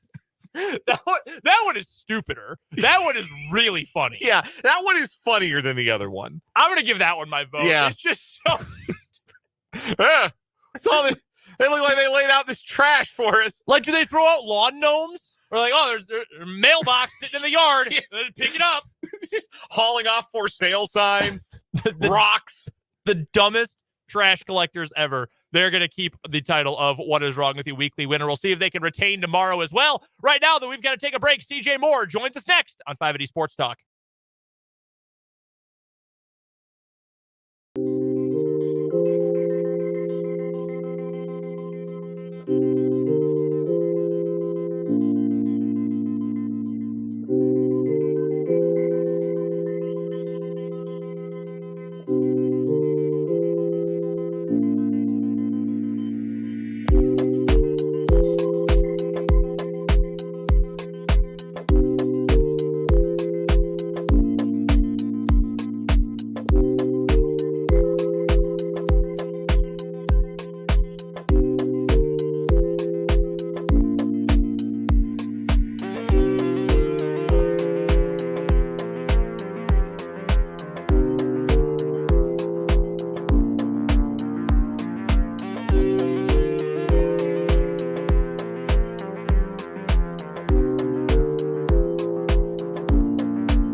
CJ Moore writes all about college basketball for The Athletic. You can find him on Twitter as well, at CJ Moore Hoops, and he joins us every Thursday, bottom of the 4 o'clock hour during the Big 12 basketball season for our Big 12 basketball breakdown, brought to you by our good friends at 23rd Street Brewery in Lawrence. Tremendous place to go hang out with some friends or family, have a beer, watch a game. That's at the corner of 23rd Street and Castled in Lawrence, the 23rd Street Brewery. CJ, before we get to any of the actual on-court action, I've got to bring up a couple of things that you've written or published at least over the last week that have just been absolutely sensational reads. Let's start with the one with the most local tie.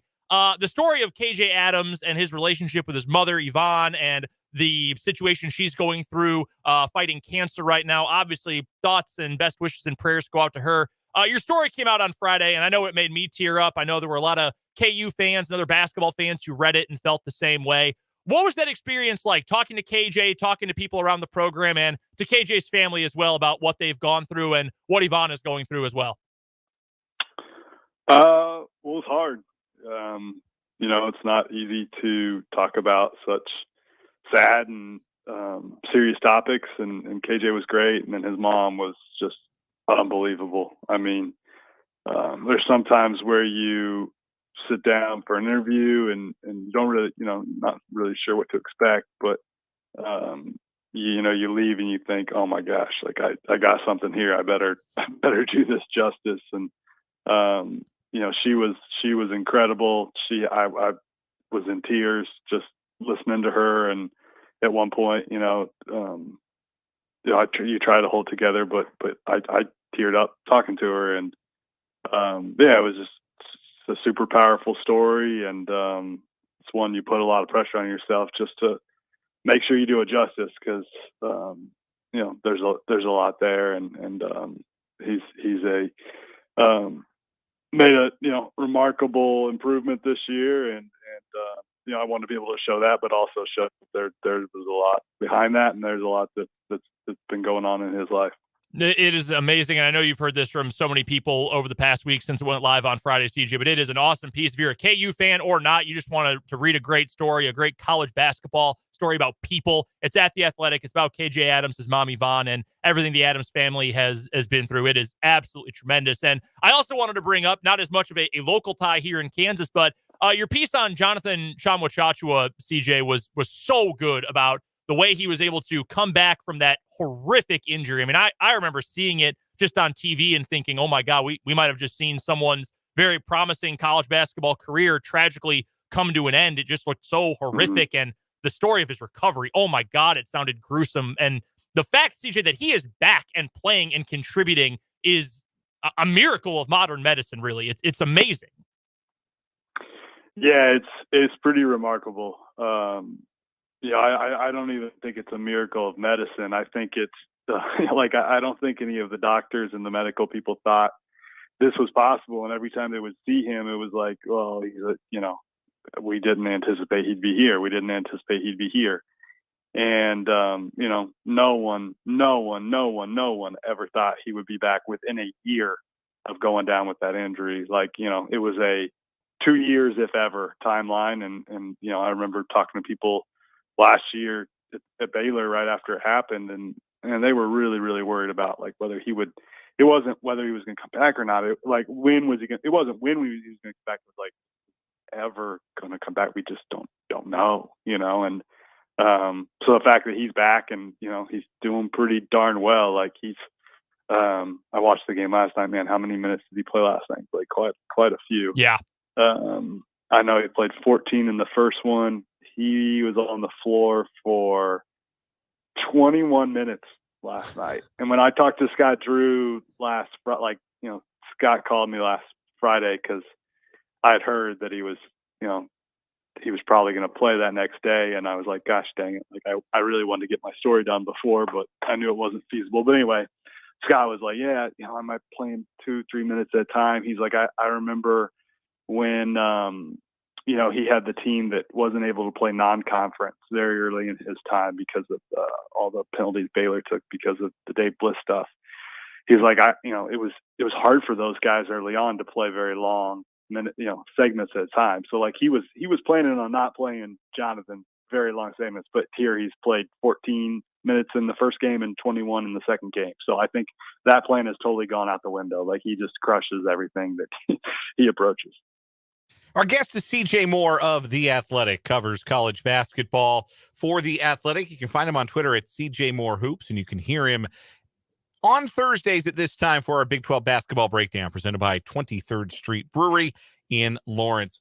CJ, let's get to some of the recent results on the hardwood. Big win for KU on Big Monday at home against Texas. And they win on a night where they don't get hardly anything from Jalen Wilson, just 2 points for Jalen. First time he hadn't been in double figures. DeJuan Harris played a super game, though, and he kind of seems to be the common denominator as far as when he doesn't play well, that's when KU gets beat. What has to happen for Harris to be a more consistent, positive presence for this KU team down the stretch and as we get into tournament play? Oh man, that's tough. I think he just has to be aggressive. I had the stat in one of my most recent articles after the K-State game. When he takes, I think it was at least 4 threes a game. KU's offense puts up something like 1.2 points per possession or something like that, and is pretty darn good. It shouldn't sound as simple as like he just has to take shots, but like I just kind of think he needs to be aggressive, have an aggressive mindset, and get defenses to actually guard him, because when they do, then it opens up things for KJ Adams. KJ Adams' success is kind of tied to him, and it just makes things easier for everybody else. So I think he's a really, really important part to Kansas, but unfortunately for a guy that's not a very good shooter, it's kind of a little bit scary when your success is tied to him.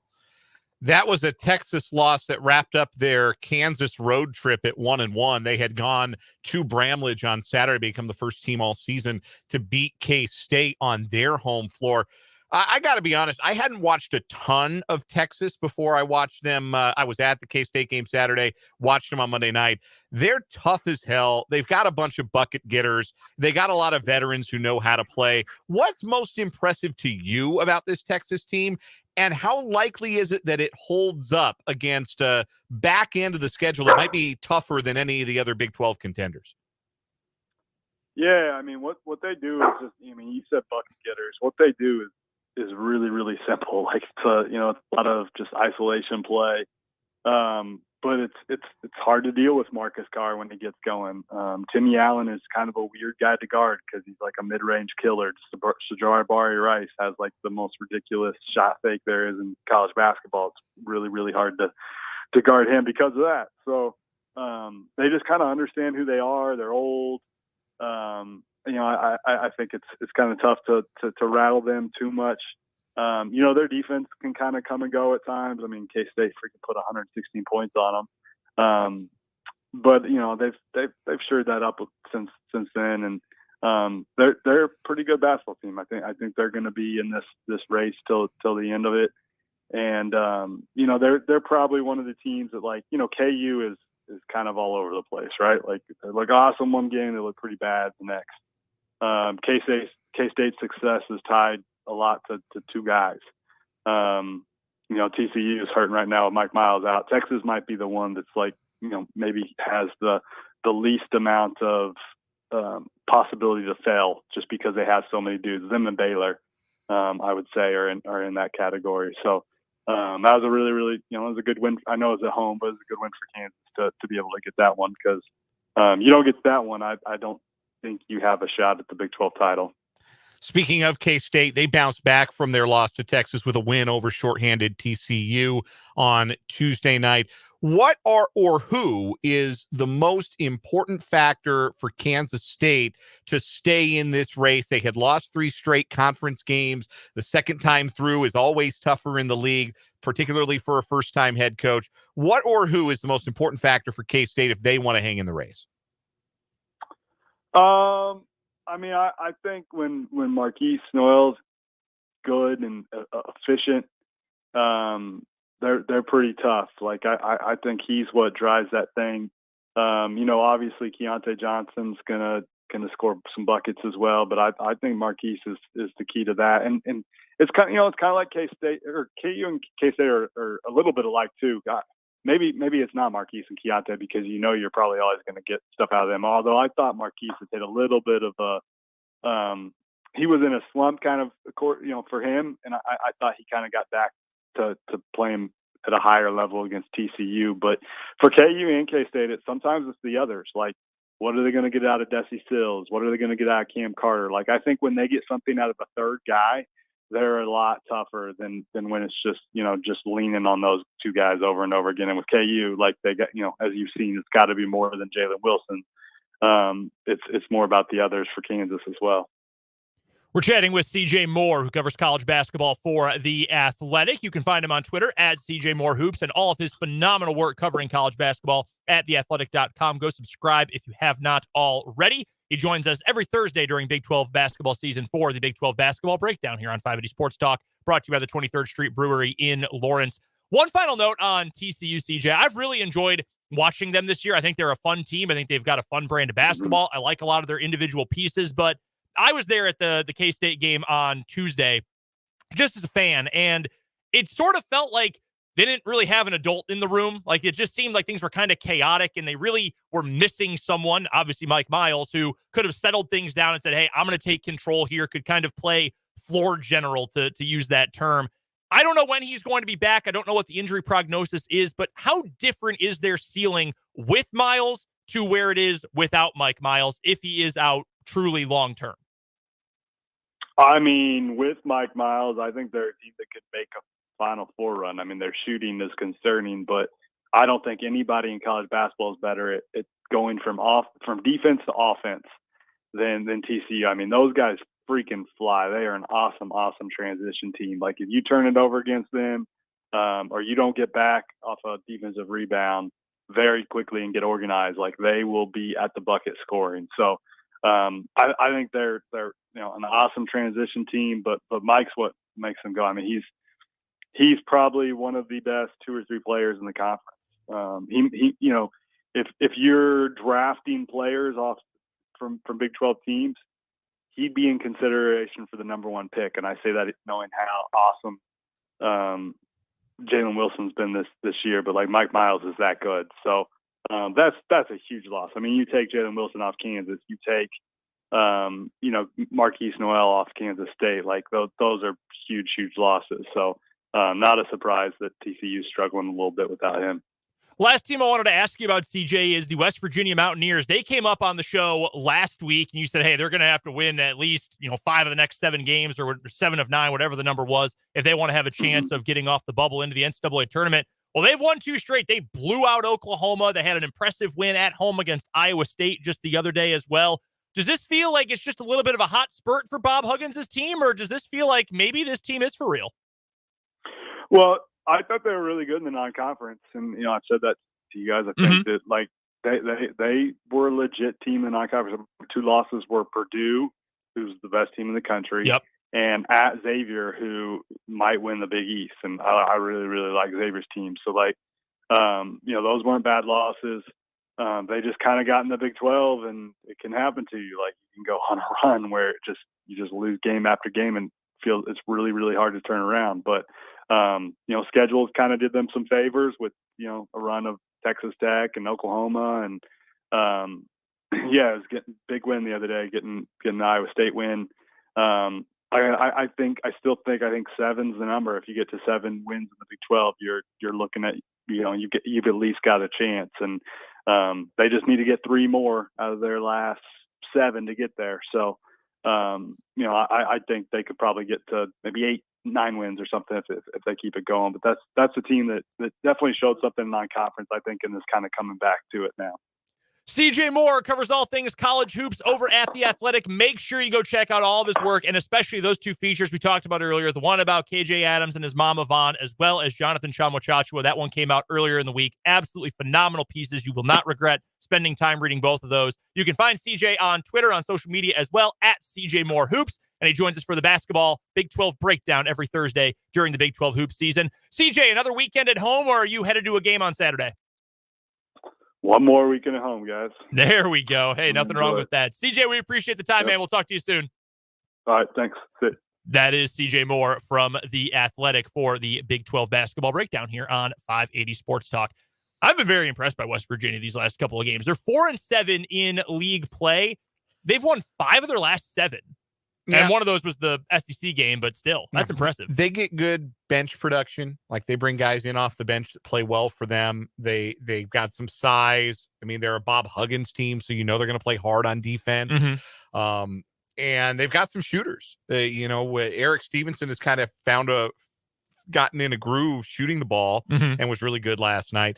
Their win last night over Iowa State, though, I mean, another one for the low light reel for Big 12 officials. James Breeding called 3 of the worst offensive fouls you will ever see in your life. Terrible. Towards the end of that game. Just abominable. Also, I need to bring this up. Caleb Grill, just shoot the freaking ball. Stop hunting a foul on every play and play basketball. That kid smoked a go-ahead layup in the final minute because he was trying to lean into the defender, and the defender held up. Absolutely infuriating. We've got headlines, Mitch Holthus, and more in the 5 o'clock hour of 580 Sports Talk.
now, 1 hour to go on 580 Sports Talk. Brendan Dworzinski and Dan Lucero here with you. Thank you so much for spending the first couple hours of your afternoon with us and for joining along for one more hour of the show as well. We've got a busy 5 o'clock hour coming your way.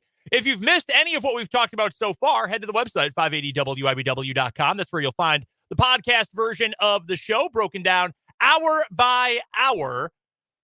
Our conversations with Rick Peterson, Crosstalk with Jake, Big 12 Breakdown, brought to you by 23rd Street Brewery with CJ Moore of The Athletic. All that and much more over at our website on the podcast page, 580wibw.com.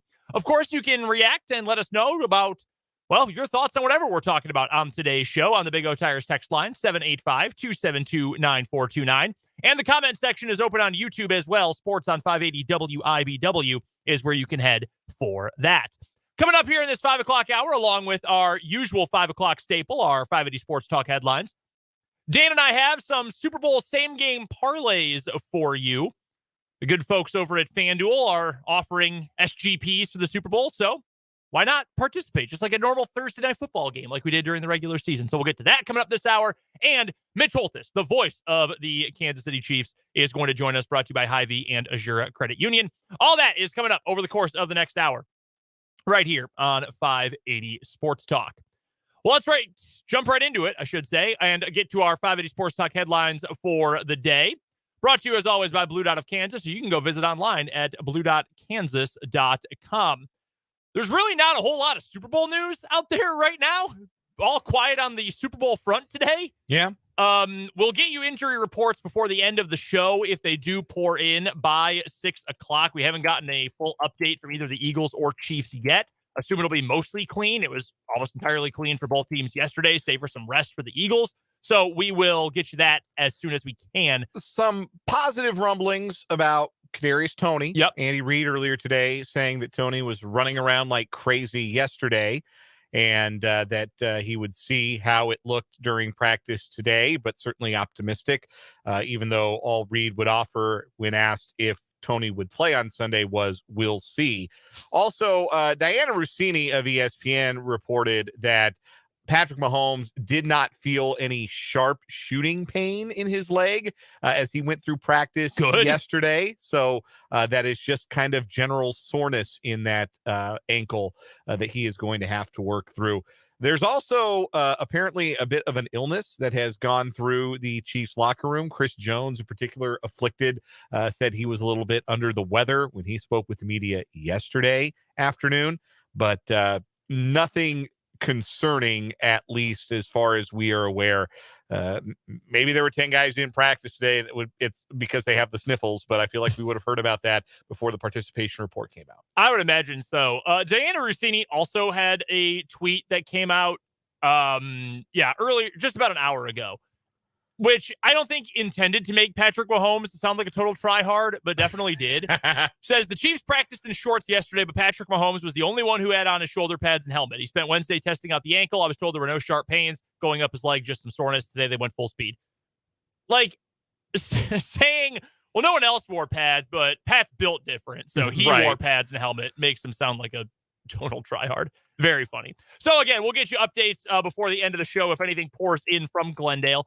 Headlines from the rest of the world of sports today, though. The biggest headlines came from the NBA. It was trade deadline day, 2 o'clock Central Time, 3 o'clock Eastern.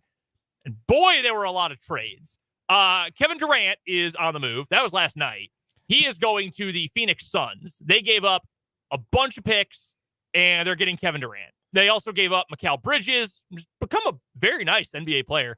Cam Johnson, who's a fine player. I think there was one other who was included too. Bridges, Johnson. I'm trying to find all the details here. I think it was 4 first-round picks. Yes, you are correct. It was 4 first-round picks. Jay Crowder got moved in that deal too. Jay Crowder has since been moved from the Nets to the Milwaukee Bucks, who needed some defensive help. Wanted a guy who's been there before. He's been with every team in the league. He's been traded so many times over the course of his career. TJ Warren also going to the Suns from Brooklyn. It is 4 first-round picks, none of them with any protections, and also a pick swap in 2028. So for all intents and purposes, Brooklyn now owns the Suns' first-round picks for 2023, 25, 27, 28, and 29. That is wild. That is so many picks. And also players. Like, Bridges is a good player. Yes, Michael Bridges is a very good player. Cam Johnson, 40% three-point shooter. Really good wing, really good presence for that Suns team. They are all in on their starting five because they don't have a lot of depth. No. Right now, that's a big reason they're 30-26 and sitting in the middle of the Western Conference is because they don't have a ton of depth and they've had to deal with injuries to their best players. Mm-hmm. Devin Booker still working through a groin injury. Chris Paul has been out and is also 37 years old. But the Suns are going to be able to throw a starting lineup out from here forward, provided everyone is healthy. And again, this assumes also health for 35-year-old Kevin Durant, who hasn't played in a month. But you can go Chris Paul, Devin Booker, Kevin Durant, and DeAndre Ayton. And even if the fifth guy in that lineup was me, it's a pretty good starting five. Yeah, it's pretty good. Their fifth, too. Who is the... I don't remember who the fifth is. But yeah, I also don't remember who the fifth is. It's a good lineup. Our guy, Kyle Manthe, fills in on the show sometimes in the control room. Huge Suns fan, so he was geeked last night at midnight. It might be at this stage like Landry Shamet. Okay. There's your bench shooter. Well, it could be Sham. It could be Ish Wainwright, who's playing some reserve minutes for him. Could be Josh Okogie. It could be Torrey Craig. I bet it's Craig. It's Torrey Craig. That's who it is. Yeah, I bet it's Craig. Craig. I bet that's who they go with. They play Durant at the 4 and Ayton at the 5. Get a little defense out there too. Craig's a good defender. Yeah, if I remember correctly. Craig's a garden variety 3-and-D guy, former Nugget. Yeah. Helped the Bucks win a championship 2 years ago. Like, fine player. Yeah.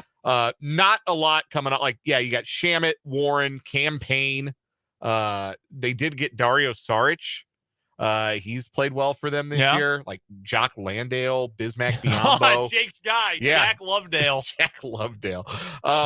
So yeah, not a super deep team, not a real great defensive team, but like there are 3 future Hall of Famers. And let's say 2 and a possible future Hall of Famers. Like Devin Booker's on that track. Yeah. That's fair.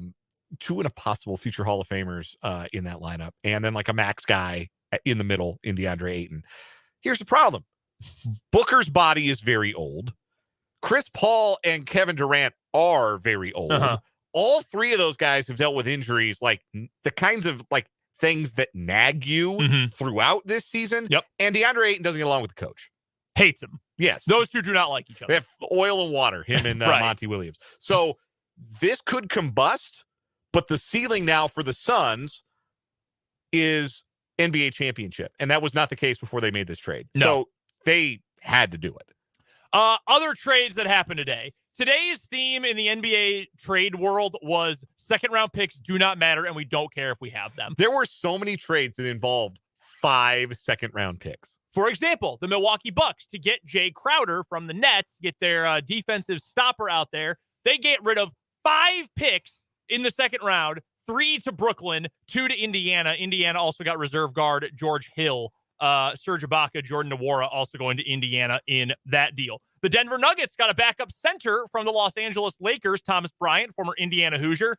What did the Nuggets give up? Devon Reed and 3 future second-round picks. They needed a backup 5. Their current backup 5 options were Zeke Naji, who weighs like 130 pounds, and DeAndre Jordan, who cannot play basketball. No, he is very bad. He is officially the curator of vibes. There is now somebody who can play a real center, shoots 65% from the field, can block a shot, and can play the 6 to 10 minutes that Nikola Jokic doesn't in a given game. And that makes me feel pretty good. Yeah. Like it's wild how people are reacting to this trade deadline who are like me fans of the perpetually cursed and woebegone Denver Nuggets who look at, oh my God, how are we going to beat Dallas with Kyrie and Luka? How are we going to beat Phoenix? They got Kevin Durant now with CP3 and Devin Booker. It's like, guys, you know which team they're all chasing, right? It's the Denver freaking Nuggets. They're 4.5 up on the rest of the Western Conference. They're good. It's okay to say that the Nuggets are good. Maybe the media won't make them the favorites. Maybe like at Durant hoodie season on Twitter, who's a Durant stan, doesn't think the Nuggets are the favorite in the Western Conference anymore. But they're 8-17. Like they're awesome. They've got the 2-time MVP. Yeah. Like anybody writing them off out of hand is out of their mind. That's a good trade for the Nuggets. They needed some help in the post. Also, they got an open roster slot after they traded disgruntled backup point guard Bones Highland for a pair of second-round picks. Two more second-rounders. Yes, they're going to be in the market for a buyout guy, and there are going to be some interesting buyout guys on the market, like Russell Westbrook, John Wall. I'd take Wall over Westbrook. Derrick Rose, Danny Green. Green would be nice. Yeah, nice piece. Yeah. Like guys who can fill a void, veteran guys who've been on winners could join the Nuggets. So yeah, I don't think they're done yet. I think they're going to add a buyout guy. Two other former Kansas Jayhawks are on the move. Svi Mikhailuk has been traded to the Charlotte Hornets in a three-way trade, and Devontae Graham is going from New Orleans to cursed San Antonio. That is a sad franchise right now. Who got rid of one of their only decent players, Josh Richardson, or they gave up Josh Richardson. They're getting 4 second-round picks, Devontae and 4 picks. I don't get it. I really don't. Anything else that was interesting? Patrick Beverley's on the move. He's leaving the Lakers. They're getting Mo Bamba from Orlando. Yeah, Orlando's going to waive Beverley. He'll be another buyout guy. I thought about this with Mo Bamba earlier today. You know how you were mentioning the other day that they've been trying to make Mo Bamba a thing at Bramlage, and it's not connecting with the youths the way that it used to. Austin Rivers the other day, there was a fight, and he said, Mo Bamba, I don't even know who this guy is. I know there was an old rap song about him. But then I had the thought, Mo Bamba is more famous because of that song than Austin Rivers would be in 15 lifetimes.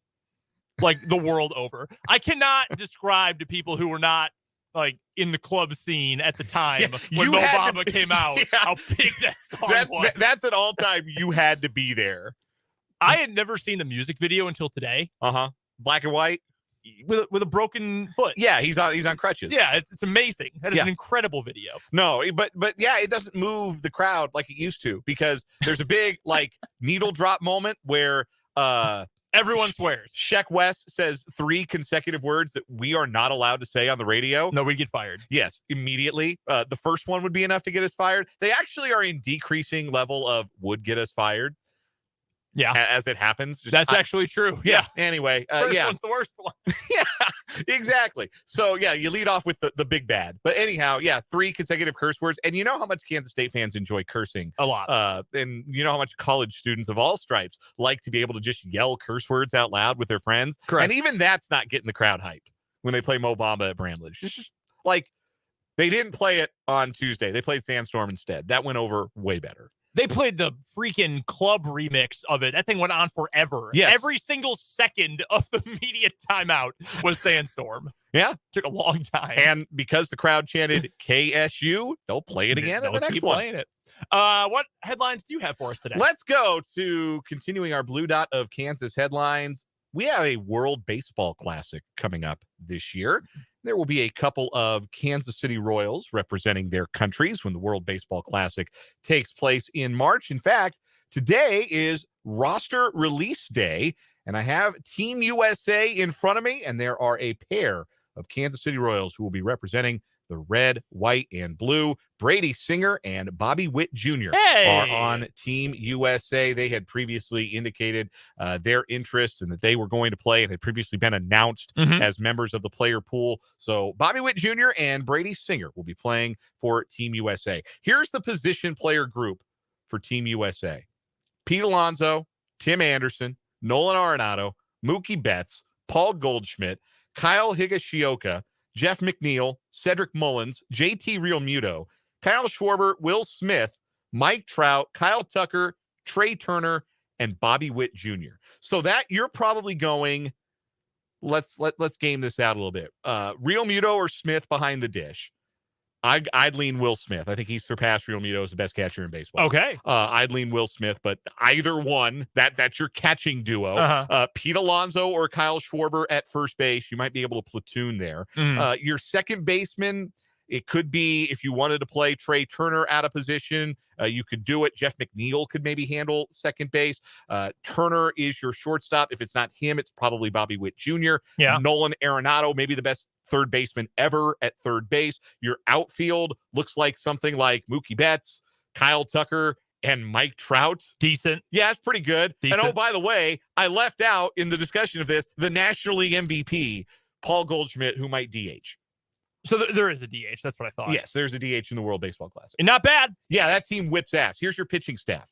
Jason Adam, Daniel Bard, hey, another Rocky, David Bednar, Nestor Cortez, Kendall Graveman, Merrill Kelly, Clayton Kershaw, All right. Lance Lynn, Nick Martinez, Miles Michaelis, Adam Ottavino, Ryan Presley, Brooks Raley, Brady Singer, Adam Wainwright, and Devin Williams. Not as imposing as the lineup potentially, but if you can start guys like Kershaw, Cortez, and Singer and Wainwright, and you can bring guys like Ottavino and Devin Williams and Daniel Bard out of the bullpen, Yeah. Pretty tough. That's Team pretty USA. good staff. That's pretty good staff. Bullpen I really like. That is Team USA for the World Baseball Classic. When does this start? When does it start? That is a great question. I actually do not know that. I also have the Team Canada roster in front of me. Don't see any Royals representing our neighbors to the north, but March 7th, by the way. That's when it begins. okay. They are going to roll Freddie Freeman out there, which I did not realize Freddie Freeman was Canadian. Freddie Freeman? Wasn't he born in Los Angeles? Like, yeah, That's got to be a different Freddie Freeman. no, this feels wrong. This feels like I might be being lied to. Why did he put Freddie Freeman down? No, this is the real account. They tweeted Freddie Freeman. I mean, that's odd. He was born in Southern California? California. Yes. Both of his parents are from Canada. Okay. And thus, he gets to own his own Canadian citizenship, according to Wikipedia. That is sourced from USA Today. You have that. Like, for example, Dodger catcher Austin Barnes, one of his parents is Mexican, so he's going to play for Team Mexico. Interesting. Again, I'm checking the Mexico roster, see if there are any Royals on Team Mexico. Not that I see. They got a good roster, though. I would hope so. Julio Urias and Jose Urquidy and Taijuan Walker as starting pitchers. That's not too shabby. No, it's not bad at all. They could play Alex Verdugo, Alejandro Kirk, Randy Arozarena is going to represent Team Mexico. Yeah. Hey. That's not too shabby. So, yeah, World Baseball Classic coming up in March, and I love it. It's one of my favorite sporting events to come around every few years. You kind of wish at some, like, it would be as big a deal as, like, the World Cup, where you'd actually have these pitchers, like, go deep into games and stuff like that. You wish it were contested like that. Maybe take a month off of the baseball season to do a real World Baseball Classic. That would be a little more fun, but I like it how it is, and I'm looking forward to it. No, it'll be cool. It will be fun for Royals fans to see Bobby Witt Jr. and Brady Singer represent Team USA.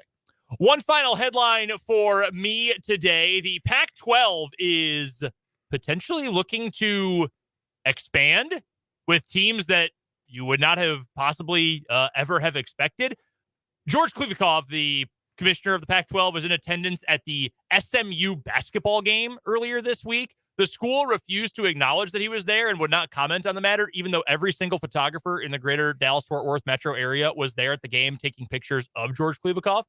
According to John Wilner, Mr. Pac-12 insider, if not brown noser, says that Pac-12 expansion requires approval by 75% of the member schools. That process is drawing closer following a meeting last week as the conference seeks to add SMU and San Diego State. If that's the case, and the report earlier in the week was they need to add teams because they're having a really hard time negotiating a media contract, and they need to have more inventory for Amazon or ESPN or whoever to end up making a deal with them. Do you know how far, I know you know, well, like the Pac-12 has gone from turning their nose up at like Oklahoma State and Texas Tech and possibly Kansas schools to now having to bend over courting SMU, a Texas-based, well, they don't really affiliate with any sort of denomination anymore, but theoretically a Methodist school. Like, do you know how far down the list that had to have been at the Pac-12's peak of who we would add? San Diego State is a Cal State school. There's been like I've been reading about this, like a long-standing gentleman's agreement. No Cal State school will ever sniff the Pac-12. Now they're like, yeah, okay, fine, whatever. Yeah. We just need help. We need inventory because that's what it is now. Yeah. Because quality, not cutting it. They need quantity if they're going to get a TV deal. And Stuart Mandel had this reporting, along with others from The Athletic earlier today, that there is some dissatisfaction among the Pac-12's member schools because George Kliavkoff appears to have made the classic move of over-promising and under-delivering. He was telling schools they could expect $40 million a year in a TV deal. They're not going to get that, and they're going to be lucky to even clear the $31.6 million per year that Brett Yormark secured for all of the Big 12's members when he jumped the line and got a deal done first. Who could have seen this coming other than absolutely everybody in the whole entire world? George is still kicking ass, though. Don't worry. Yeah, no kidding. That'll do it for me. Any more for you? Nope. Then let's take a break. We'll get to our Super Bowl same-game parlays. First, want to give a big shout-out to our friends at Blue Dot for sponsoring our 580 Sports Talk headlines. You can find them at blue.kansas.com. Parlays and Mitch Holthus coming up later this hour on 580 Sports Talk.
We're back on 580 Sports Talk. Brendan and Dan here with you. Mitch Holthus is going to join us coming up in just a few moments.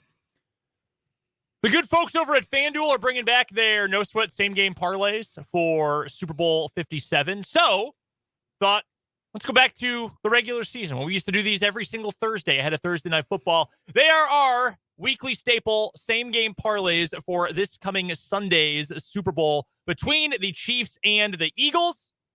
We've each got a 3-leg parlay.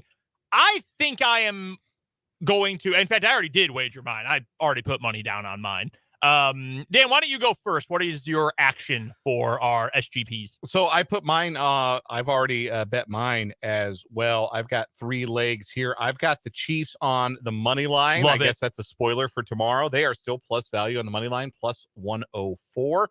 Also have the Chiefs team total over 24.5 points, minus 112. Okay. And Isaiah Pacheco over 16.5 receiving yards. I've been saying he's going to be, and Jerick McKinnon is going to be a big part, I think, of the Chiefs passing game. So I'm going over Pacheco's receiving yard total, minus 110. That's bit of a conservative SGP, plus 345. So a $10 bet would win you $34.50. I have one that's a little bit higher, plus 416. So $100 if you win, it'll be a $416 payout. $10, hey, $41.60. You'll take that any day of the week. You mentioned the running backs and getting involved in the receiving game. How fitting. I've got a Jerick McKinnon anytime touchdown listed in my same game parlay. He scored a ton of them in the back half of the season. We talked about it, all the records he set, most consecutive games with a receiving touchdown for a running back in NFL history. Now, he was added to the injury report today. We do know that for a fact, even though we don't have the full injury report out. At least I have not seen it as of yet. But it was just treatment. He is totally fine. He was not limited in practice at all. He was just getting some treatment on the lower body, so he is going to be good to go. There is no worry about McKinnon. That's good because I had already, at that point, bet on McKinnon to score a touchdown in this game. So I'm glad he's going to be involved. That's plus 175. Just that alone would win you plus value if you're able to get that to hit. The other ones I've got, I took two more conservative alternate spreads and totals. I've got the Chiefs plus 3.5. That's minus 166 on the money line. So Chiefs just got to be within 3 points or win outright.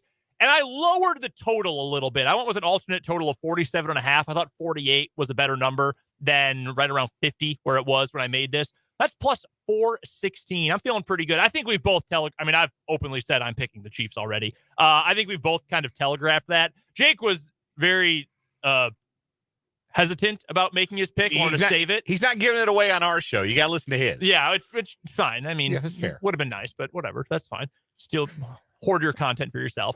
I really mean it. I have flipped entirely around on how I feel about this game. And I like the Eagles. I think the Eagles are an extremely likable team. I think they're really good. I think they're very talented. I think they're very well coached. They don't have Andy Reid, though. They don't have Patrick Mahomes. And I think that's going to be the biggest difference maker. I like that over 24.5 points a lot. Football fans, FanDuel has the perfect way for everyone to get in on Super Bowl 57 action with a no-sweat same-game parlay. That means everyone gets bonus bets back if your Super Bowl SGP doesn't hit. It doesn't matter if you're new to FanDuel or already have an account. Same-game parlays let you combine all your favorite bets for a chance at a bigger payday. So start building your own or just bet a popular one already made for you in America's #1 sportsbook. If you're new to FanDuel, sign up with my promo code Lucero when you download the app. Either way, you get bonus bets back if your no-sweat same-game parlay doesn't hit.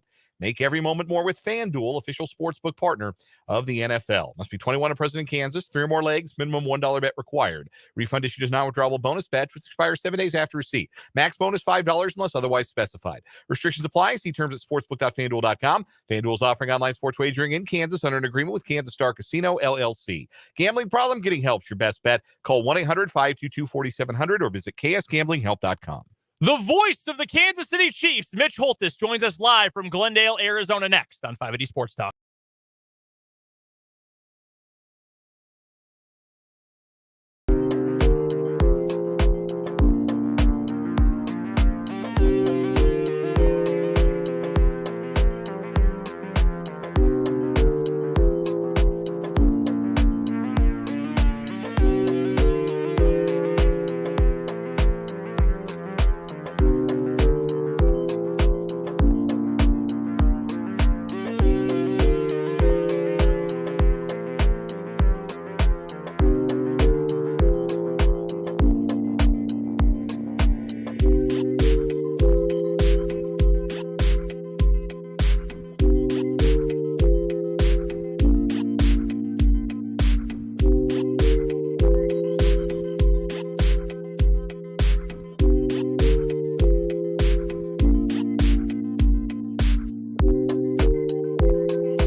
580 Sports Talk. Brendan Dworzinski, Dan Lucero here with you on this Thursday afternoon. And since the Chiefs season, thankfully, is still going on, that means it is time at the bottom of the 5 o'clock hour on a Thursday to talk to our good friend, the voice of the Kansas City Chiefs, Mitch Holthus. His appearances here on 580 Sports Talk are brought to you by our friends at Hy-Vee and Azura Credit Union. And Mitch joins us from down in the desert, Glendale, Arizona. We're coming up on Sunday. The Kansas City Chiefs will take on the Philadelphia Eagles in Super Bowl 57. Mitch, how are you enjoying the desert this week?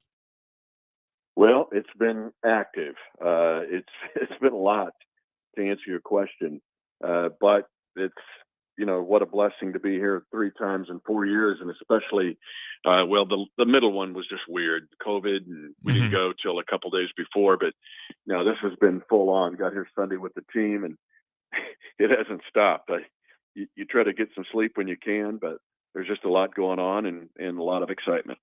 I don't know if you got to go attend and be part of the festivities, if you can call it that. Do you enjoy Super Bowl opening night? Used to just be media day. Like, is that a fun thing for you to do? It wasn't necessarily. I thought it was just goofy and crazy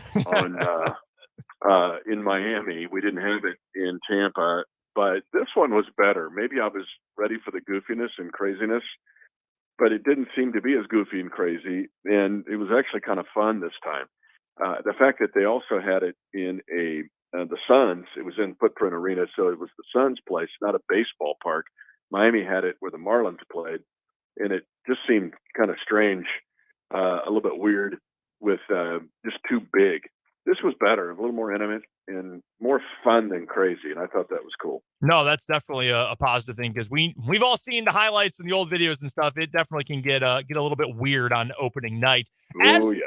As for the actual football, I know we're not going to know exactly what the injury statuses are for numerous players on both sides going into the game for at least another day. And, things can obviously change and are always subject to some fluidity. But I would imagine, at least from our perspective, Mitch, we're feeling like things are trending in a positive way for most of the Chiefs' active roster. Is that the feeling down there in Arizona as well, that some of the guys who have been banged up are trending in the right direction, that they could be active and good to go on Sunday? Very much so. I would tell you, I would emphatically agree with that statement. I've been asked about Patrick's injury by, oh my gosh, I've done 15, 20 interviews a day. And he's going to be 100%. You don't have a high ankle sprain, and then 3 weeks later you're 100%. But man, it's close to 90, and so everything's in play. I think Andy mentioned that in his news conference, that there's nothing left out of the playbook with Patrick right now. But maybe Juju Smith-Schuster would be the one, probably biggest concern. But even then, he's trending towards playing. I would agree with you. I think it's all hands on deck. We're talking with Mitch Holthus, the voice of the Kansas City Chiefs, joining us from Arizona and the site of Super Bowl 57, joining us as he does throughout the Chiefs season, courtesy our friends at Azura Credit Union and Hy-Vee. Mitch, how would you compare the attitude, the vibe, the feelings around this particular group as opposed to the first 2 times the Chiefs went out to play in a Super Bowl? Because you have a veteran core now. A lot of these guys are playing in a 3rd Super Bowl, and they have had the experience of winning one and had the experience of losing one. You've also got a lot of young guys, rookies, experiencing this for the first time, but being surrounded by the veterans could be advantageous for that. What have you noticed about just the attitude, the way the guys have carried themselves this week? Honestly, it is not much different than what I've seen since April the 1st. And then when the rookies joined, basically May the 1st. And that is this hyper focus. I think more, and I'm trying not to make this recency bias, maybe more than any of my other 28 Chiefs teams that I've been the voice of the Chiefs for, this team has handled what's been in front of them and handled it well for 6 months. Longer. I mean, they were told they're not going to be good. They're going to be, covered in volcanic ash by Halloween. They were the first team in NFL history to play the first 8 games against teams with winning records. The first 5 games were in all 5 time slots that you can possibly play in. They faced, let's see, Joe Burrow, Justin Herbert twice, each with those guys twice, Trevor Lawrence twice, Josh Allen, Tom Brady. 8 of the 17 games they played in the regular season were against playoff teams, many of those on the road. They weren't thought you could even beat a hot Jacksonville team. They for sure were not going to beat the Cincinnati team. And now they're not supposed to beat the Philadelphia team. I mean, that's just been there in front of these guys every step of the way. And yet this group just stays on task as much or more. And I think that you've alluded to it. It's the blend that is here of the guys that have been through it. They've raised the trophy and had the parade. They've had a devastating loss, and now they're back again. And then you got young guys. But I told you from the very beginning that this young group, these rookies, are so mentally and emotionally mature. But that blend together has led to this focus, and it's been very impressive to see what these guys have handled every step of the way for month after month after month.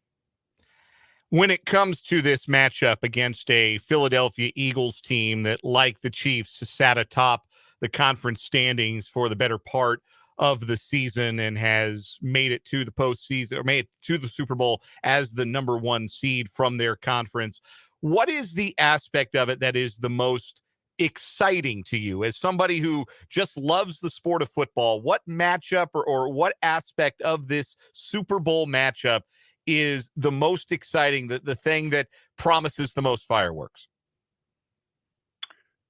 Andy Reid's ingenuity and his focus on this game. This is going to be a lot about Andy Reid. And I've been around him for 10 years. When he gets in this mode, it's like, oh boy, what's he got? And he respects the Philadelphia Eagles, respects 14 years, but it's just crazy that this is the game. I mean, this is who he's playing, is this team.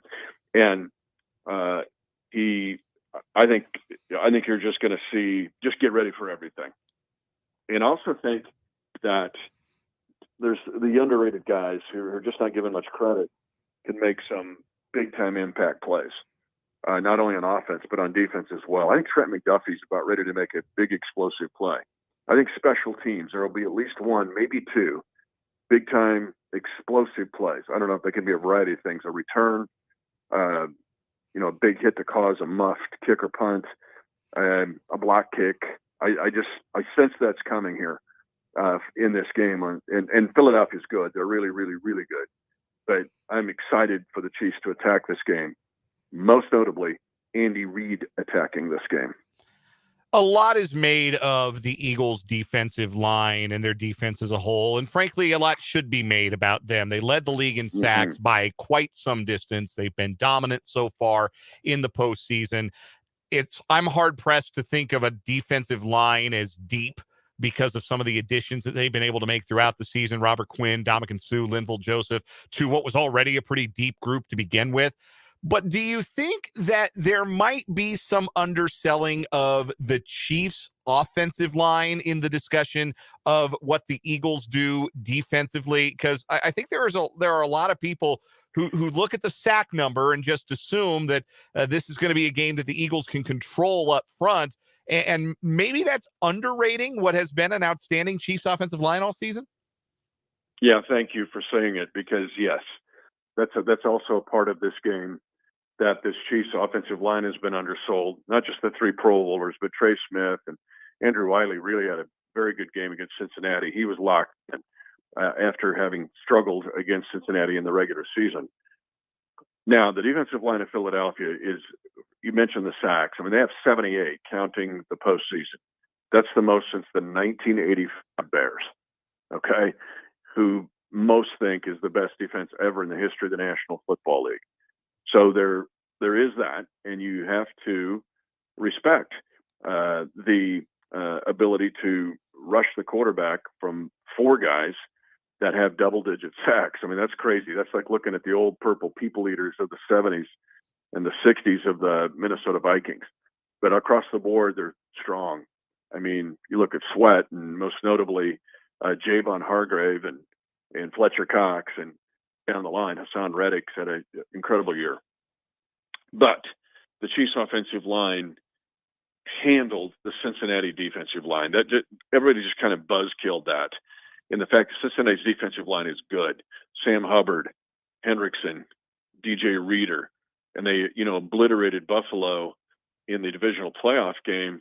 And yet the Chiefs took the fight to the Cincinnati defensive line. The Chiefs offensive line is going to have to do the same to Philadelphia. Philadelphia is much like Cincinnati. They're the boxer that wants to punch you out and knock you out in the first 3 rounds. Philadelphia loves to play downhill. They're number 1 in the league in offensive points scored on their first possession. The Chiefs are second or third, and the Bengals are second or third, depending. Actually, the Chiefs, I think, are third, and the Bengals are second. But again, they like to hit you, knockout punch. And the offensive line of the Chiefs then, so defensively, they play the same way. And a lot of the sacks are the fact that the Eagles are playing ahead. That part of the knockout punch is also the Eagles' defensive line. Well, if you punch a puncher, they're going to like it. And that's what the Chiefs did to Cincinnati. And that's what I look for the Chiefs to do Sunday night against the Eagles. Mitch Holthus is our guest, the voice of the Kansas City Chiefs, joining us on 580 Sports Talk, as he does throughout the Chiefs season here at the bottom of the 5 o'clock hour on Thursday afternoons, brought to you by our pals over at Hy-Vee and Azura Credit Union. Mitch, I'll leave this interpretation of this question up to you because I think this can be taken in myriad ways. But how ready is Patrick Mahomes for this game? As a person, as a player, how ready is he for this game? I just mentioned this on a podcast. We're going to post it. We've done 2 podcasts now from down here on Defending the Kingdom, and I discussed that with Matt McMullen in saying that I see that look. It's the same thing I've seen in Andy Reid. I'm seeing it with Patrick Mahomes. He's not 100% ready, Mahomes. He's 122% ready. He knows what this game is about more than just being, oh gosh, Super Bowl. This is like 3 Super Bowls in one. If the Chiefs win this game, so many things will just blossom out about Andy Reid. And if he's not on the Mount Rushmore of the NFL, he's on the next closest mountain. When you look at what he's done in his career, Patrick knows that. Patrick knows what this means to the franchise, to Kelsey, people that are dear to Patrick's heart. And he's not a selfish dude, but if he wins this game, he's the winningest quarterback in the first 5 years as a starter in NFL history. He's got all the passing categories, and he will have had 2 Super Bowls and probably 2 MVPs and 2 MVP Super Bowls, 2 Super Bowl MVPs. And that's never been done in the history of the league, including Brady. So this is an enormous game, and Patrick knows it. And I'll just tell you, Patrick's ready. I can't wait to see it. I cannot wait to see what that actually tangibly, physically looks like coming up on Sunday. It's going to be a blast. You got the top 2 teams in the NFL going head-to-head. Mitch Holthus will be on the call, the voice of the Kansas City Chiefs. He joins us every Thursday during the Chiefs season here on 580 Sports Talk, brought to you by Hy-Vee or Azura Credit Union. Mitch, do you have any nuggets for us as we head into Super Bowl weekend? Yeah, I fired everybody up. Now I'm going to give you one that you'll go, oh. I'm ready for it. 4 quarterbacks. Yeah, there's been 4 quarterbacks who have led the league in passing, led the league in passing touchdowns, and were the MVP of the league. Brady and Manning, Kurt Warner, and I'm trying to Dan Marino.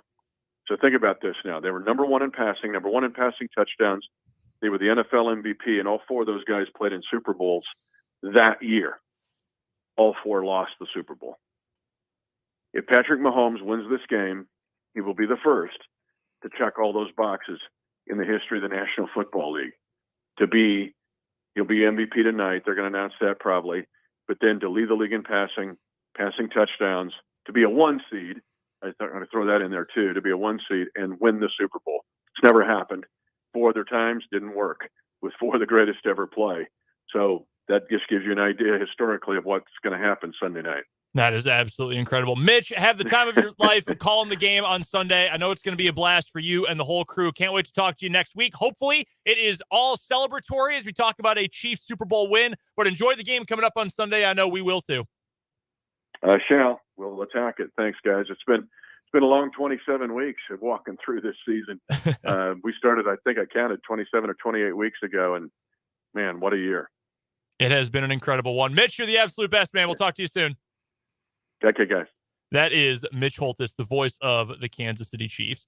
That is, I mean, we've shared the stat before. No MVP has also won the Super Bowl since Kurt Warner in 99.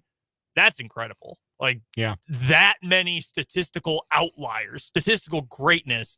We talked about the other day that a win here, you get that second ring, you are beyond reproach. You are on the top of Mount Olympus forever. You cannot be taken down. There are no more buts. There are no more buts you can attach to Patrick Mahomes if he wins this game.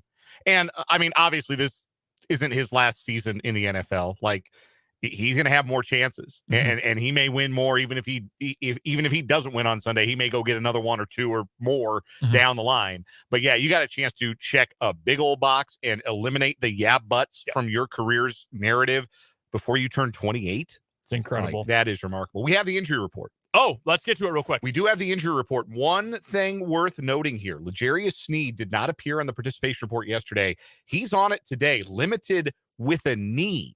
Now, that is new. Obviously, he was in the concussion protocol and had cleared that, was looking to be all systems go for the Super Bowl, but knee flared up today, and he was limited, so that will bear watching. He was the only Chief to be limited today. Kadarius Toney upgraded from limited to a full participant today. Also participating in full, Willie Gay, Jerick McKinnon, Isaiah Pacheco, Trey Smith, Juju Smith-Schuster, and the aforementioned Patrick Mahomes. No Philadelphia update yet.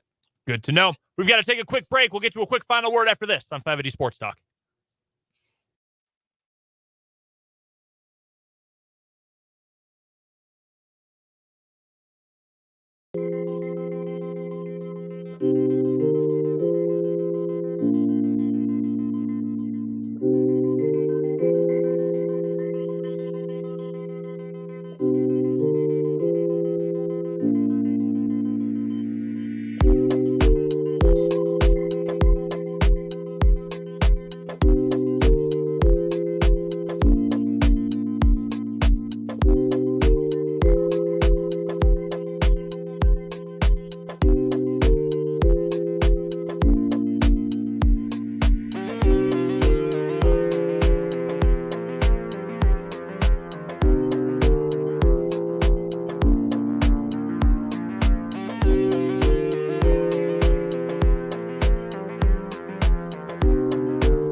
We have the fastest final word of all time before we gotta get out of here. Dan. I hope L'Jarius Sneed's knee's all right. Yeah, that is concerning. Mine, we didn't talk about NFL honors at all today because there's literally no drama. Patrick Mahomes is going to be your MVP. That's pretty cool. And he's going to win the Super Bowl this weekend. So how about that as well? We are back tomorrow at 3 o'clock. We'll get you our Super Bowl picks, our props. We'll talk to Matt Derrick. So much to get to coming up tomorrow from 3 until 5:30 before we're off for high school hoops. For Dan, I'm Brendan. We'll talk to you then on 580 Sports Talk.